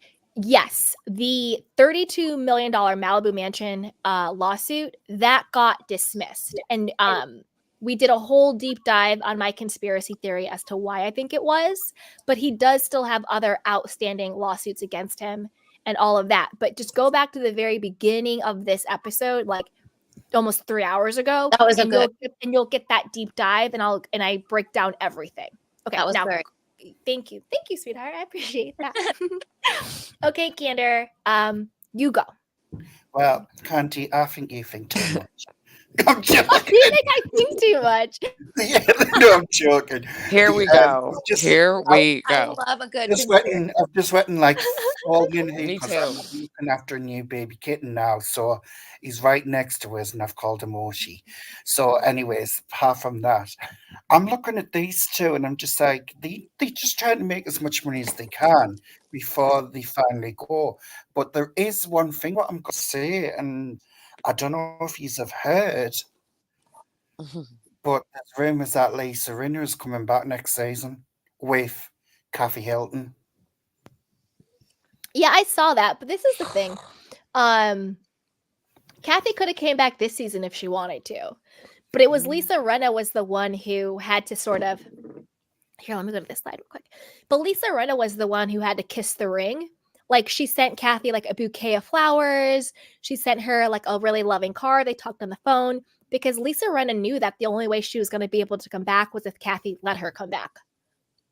Because I think Hilton is a big advertiser for NBC, and it's all about money.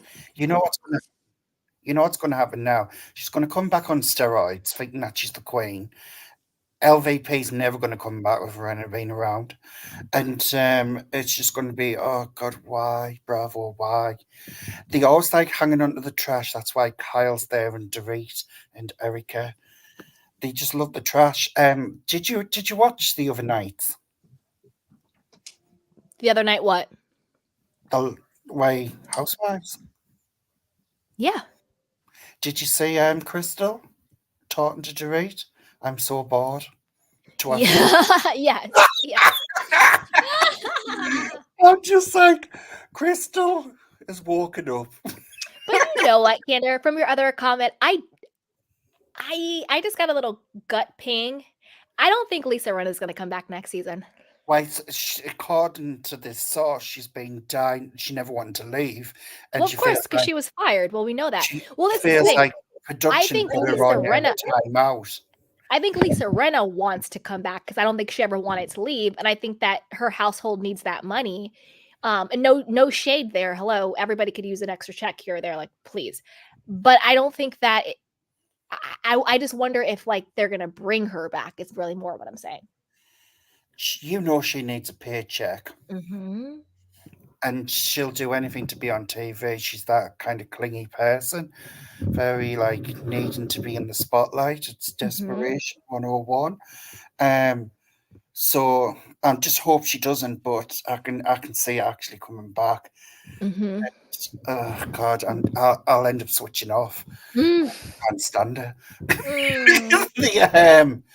The thing is with these little criminals with this money kind of thing going on, Mhm. it's like the crux of Beverly Hills. That's what it is. And they are all thieves. It's disgusting how they all sit there and act as though they're prim and proper, and yet they're the most shadiest thieving gits walking known to man. I look at Mo and I'm just thinking dirty rat. I look at Kyle and just think unhappy will turn lesbian for anyone. She's been with Teddy and now she's with Morgan, supposedly. Oh. But Well, in that I'm case. just like, oh, I'm just over it. And do you know what it is? What I'm over as well? No offense. What? I know she's fresh off the block. Anne Marie. Oh, the foot Like, can I mean, exit stage left. I call her the the foot. She-Hulk. Like, she came this into picture Sutton's scares place me. and the She first looks thing like she she's told like literally possessed. Look at those eyes. Imagine seeing that when Mhm. you wake up at 3 a.m. in the morning in your bedroom. Like, You know what? yikes. You know what it is? It's like in this episode, we got to see a little bit more of her, and she was talking about her husband. And I know the accusations and allegations against him, but she sounded like one of those women who would be like, "Well, no, you just wanted my husband. You were just jealous. You were asking for it. No, you Well, wanted it. You know what I the more mean? I, Rather the than more like I see believe." it, You're just mad because he didn't want you. He wanted Yeah, me. Like, yeah. no, girl. I try and give first season women like a Hmm. chance, you know what I mean? And I'm biased. I Yeah. sit on the fence and see how they come out. But for some reason, with this woman, the more she talks, the more I want to switch the TV off. I can't Hmm. stand her up. She should have went to Sutton's. Oh, congratulations on the party. Well done for keeping it going for 4 years. Blah blah. Not you're talking crap about your fraud. Like who does that? The first words out of her mouth, right? Like, it's like, what? Yeah. And It's chocolate just chunks. it's just like has she got mental issues? This woman, she's been hit on the head or something. Or as Carl said, you've got to come in hard now. You've got to come in hard for me. Hmm. That's what I think. I'll kick you off the show because, like, I'm the juicer.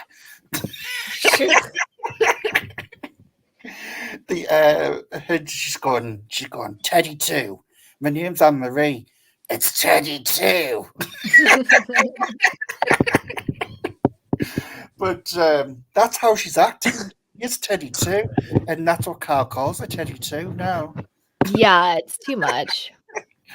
But the thing where I just loved it when Crystal clocked Dorit and she didn't hold back. And I thought, this is how Garcelle should be. This is how it should be going on. And just straight there, saying what was going on. And this is what I need from these housewives. Not this pussyfooting around, not this crap. And I'm liking this team where it's Crystal, Sutton, and Garcelle together. And I loved it when I seen Denise sitting with them having dinner. That's what we've been saying. We were like, they need to unite and be an actual united force. Yeah, I agree. More pressure, and it needs. The problem is with these housewife shows, it gets too long in the tooth. Or she agrees. I love that. Your sayings are hilarious. They really are. They've got nothing to give, and we need fresh blood coming through. This group would be the newest ones coming through with something to give. Kyle needs to go. Dorit and that head. Did you see her head bopping about when she moved it? It's like, do you know that movie, Something About Mary? Was she taking a lot of Moore's, you know what, and sticking it on her head to keep that up? It was bopping all over the place, and it still didn't drop. I was like, Jesus Christ, that is disgusting hairstyle. Yeah. It was like dark and then a light shade of sort of like grey or something on top. I was like, what is going on with this woman's fashion? Like, she's supposed to be a fashionista. She is corny, cheesy. Like, fashion houses are like, no, Dorit, don't come to us, no. Chanel has put what you call it out and said, please stop wearing our labels. We know it's fake. Stop it, Dorit. Yeah. Oh God, she'd be the last person I'd want to wear want to wear a label of mine. I'm just like, go away, please. You're just not it. Yeah. Hey, Um, Rena. Hey, but Yay, Rena. sorry, I had to come. I had to leave. I had to come back. Getting ready to go out. I just wanted to say with Ooh. Anne Marie, I Girl. thought it was crazy what her husband said or what she says he said, because I thought he said it when I heard about it, but she said he said it, and that definitely gives him more of an indication of being all the things you said of like Yep. a misogynist at the very least. Mm-hmm. Yep. I agree 100%. And I don't know why she would repeat that. Like, why would she say that? She said it as if it was like something to be bragged about. I don't care how you look. To your boo, you better be a 10. A Across motherfucking the 11. board. And even if you're not, he better lie and say you are. You know what I mean? Like, that's called love. But the thing is, that's Yeah. why It I was wasn't like, doing what she thought it was doing. no, and that's why I was like Stockholm syndrome, because she was wearing it like a pride. She's like, so my husband said I'm an 8.5 across everything, and like not a lot of people can do that. And I was like, girl, he has your self-esteem in his back pocket. You know, that's really what it Yeah. seemed like. Like he very much was conditioned her to have low self-esteem. Because I don't care how you look, I don't care how much money you have, I don't care what your circumstances are in life. That has nothing to do with your level of self-esteem. Nothing. And I think Anne Marie has none. And also, it leaves room. And it leaves room for your husband to leave you for someone that he views as a 9.2. There you You know, go. like, why And she'll be like, well, it's obviously he fine probably because didn't she mean was that. technically a 9.3. It's like, what? do you think Anne Marie could have undercover closet lesbian vibes? No. Wait, what? I think she's like Serena Williams.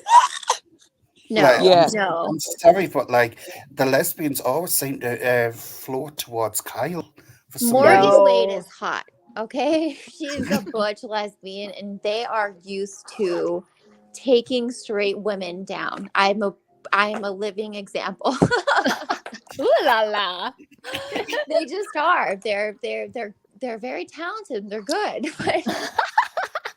Oh. I don't get that Happy vibe from Anne Friday Marie. night. Woo woo. Is, I is feel Kyle like Kyle's weak for her.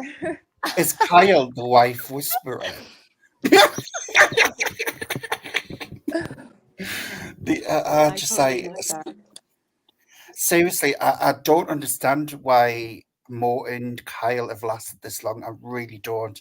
How they have stuck in this house together and put up with each other these years. That is one big house. She's on the east side and he's on the west, and the kids are up in the attic like the flowers. You know, Not the attic. Not playing with flowers. it's Oh, just you mean that one movie? Oh, not that. That's the movie where like the kids were like, I'm not even gonna say. Yikes. flowers in the attic where they were forbidden to go out to be seen. Right? She only brings them out when the cameras are there, and she's get back up to the attic now. Teddy 2's coming. But no, I'm just so over Kyle. I'm over Mo. This has been dragged on for like a decade plus with these two idiots, clowns.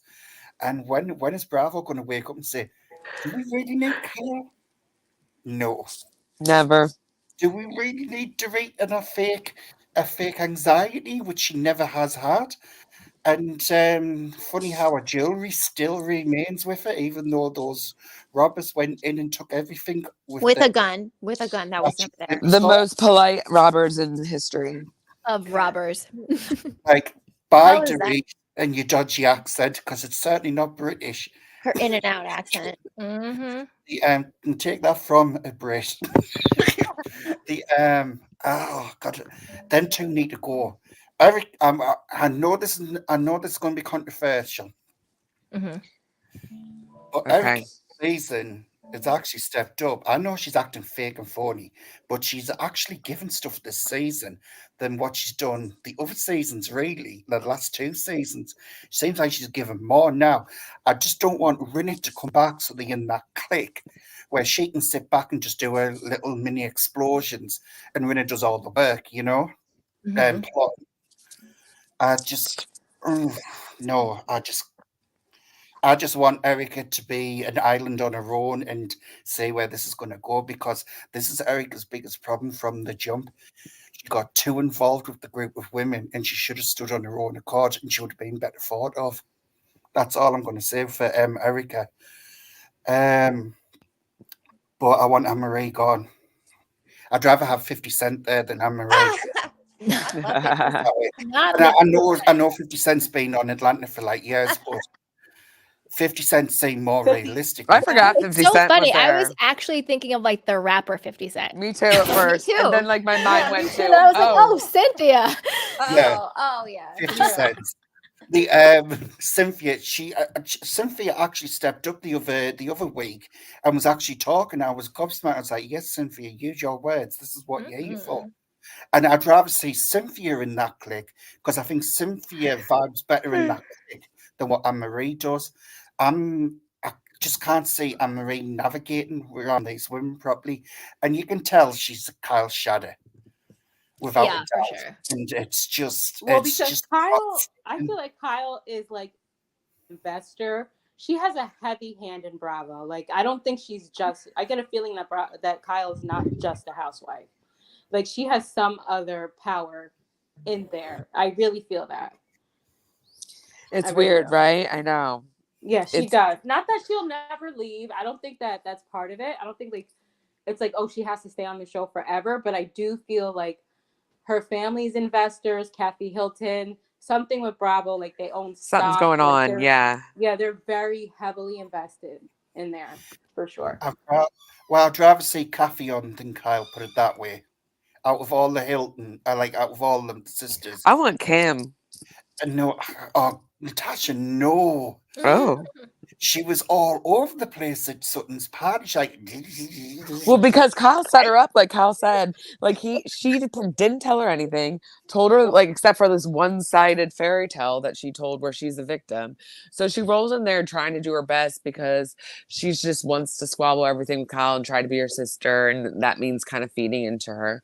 So she rolls in there, and yet she's not mean to Sutton at all, even though she probably heard X, Y, and Z. Well, she'll have heard the whole lot. And then meanwhile, she realizes the truth. And then like the poor thing was thinking, oh, is it because I'm like, and Kyle didn't even care like how that affected Kim or whatnot. She was just she even admitted, yeah, I brought her because. When does she care? When has she ever cared about what her sister's facts?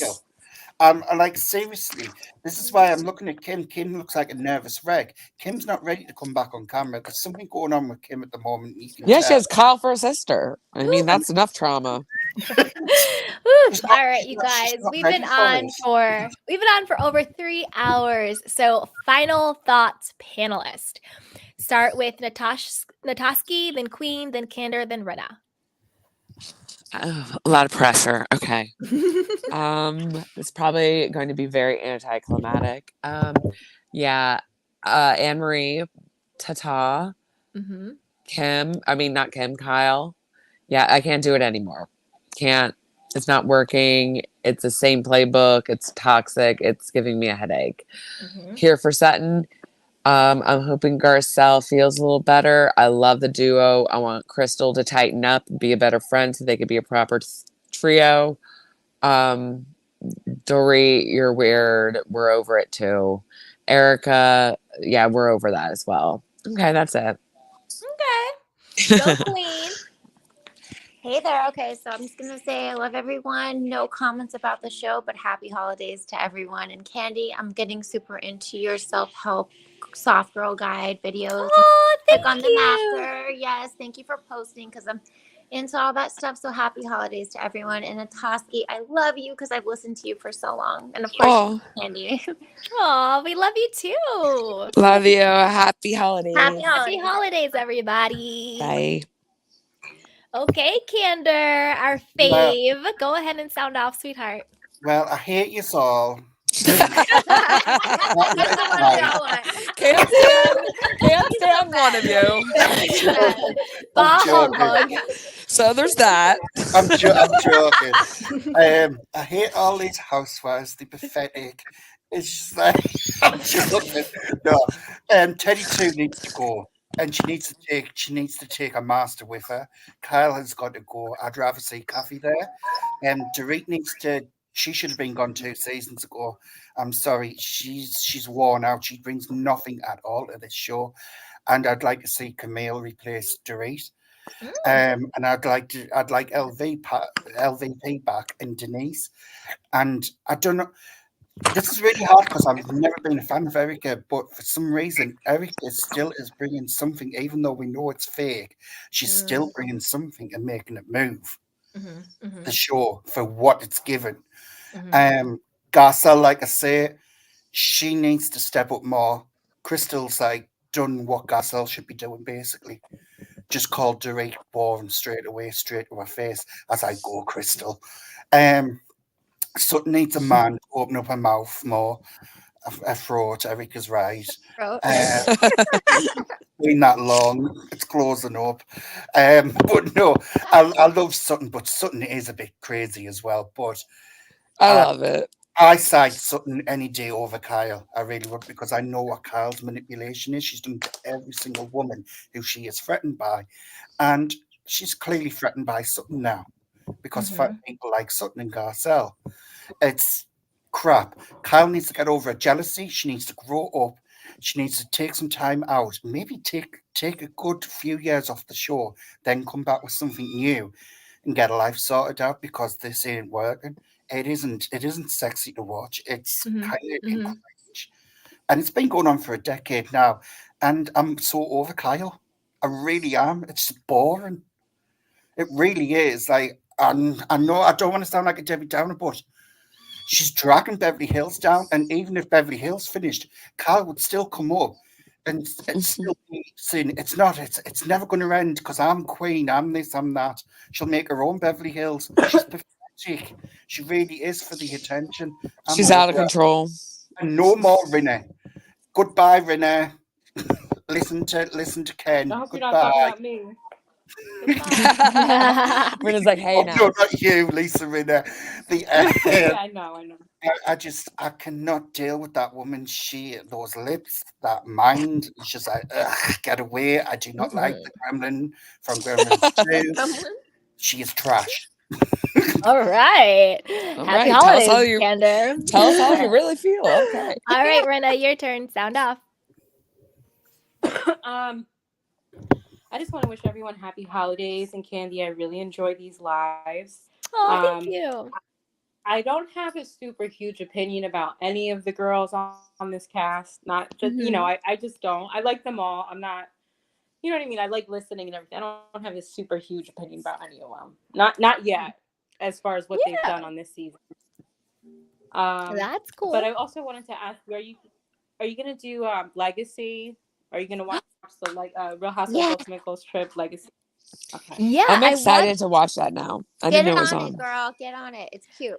Yeah, it's good. I watched the first 3 episodes that dropped, and I think I'm gonna do it because it's really good. Oh, there's 3. The first 3 episodes dropped. I only barely. Oh my god, I'm excited! I love how there's back to back because I love a good little mini binge. Yeah, me too. So it kills my day. Yes. Tomorrow. So we can do it. Well, let us know if you're gonna recap. I will. You guys have to subscribe and check out the community tab because I'll drop it in there. By the way, everyone, so Merry Christmas if you don't see me again. And everyone on the panel, have a happy Christmas and a brilliant New Year. You too. You too. I wish everyone blessings and love and beautiful energy to everyone. Yes. Thank you. Yes.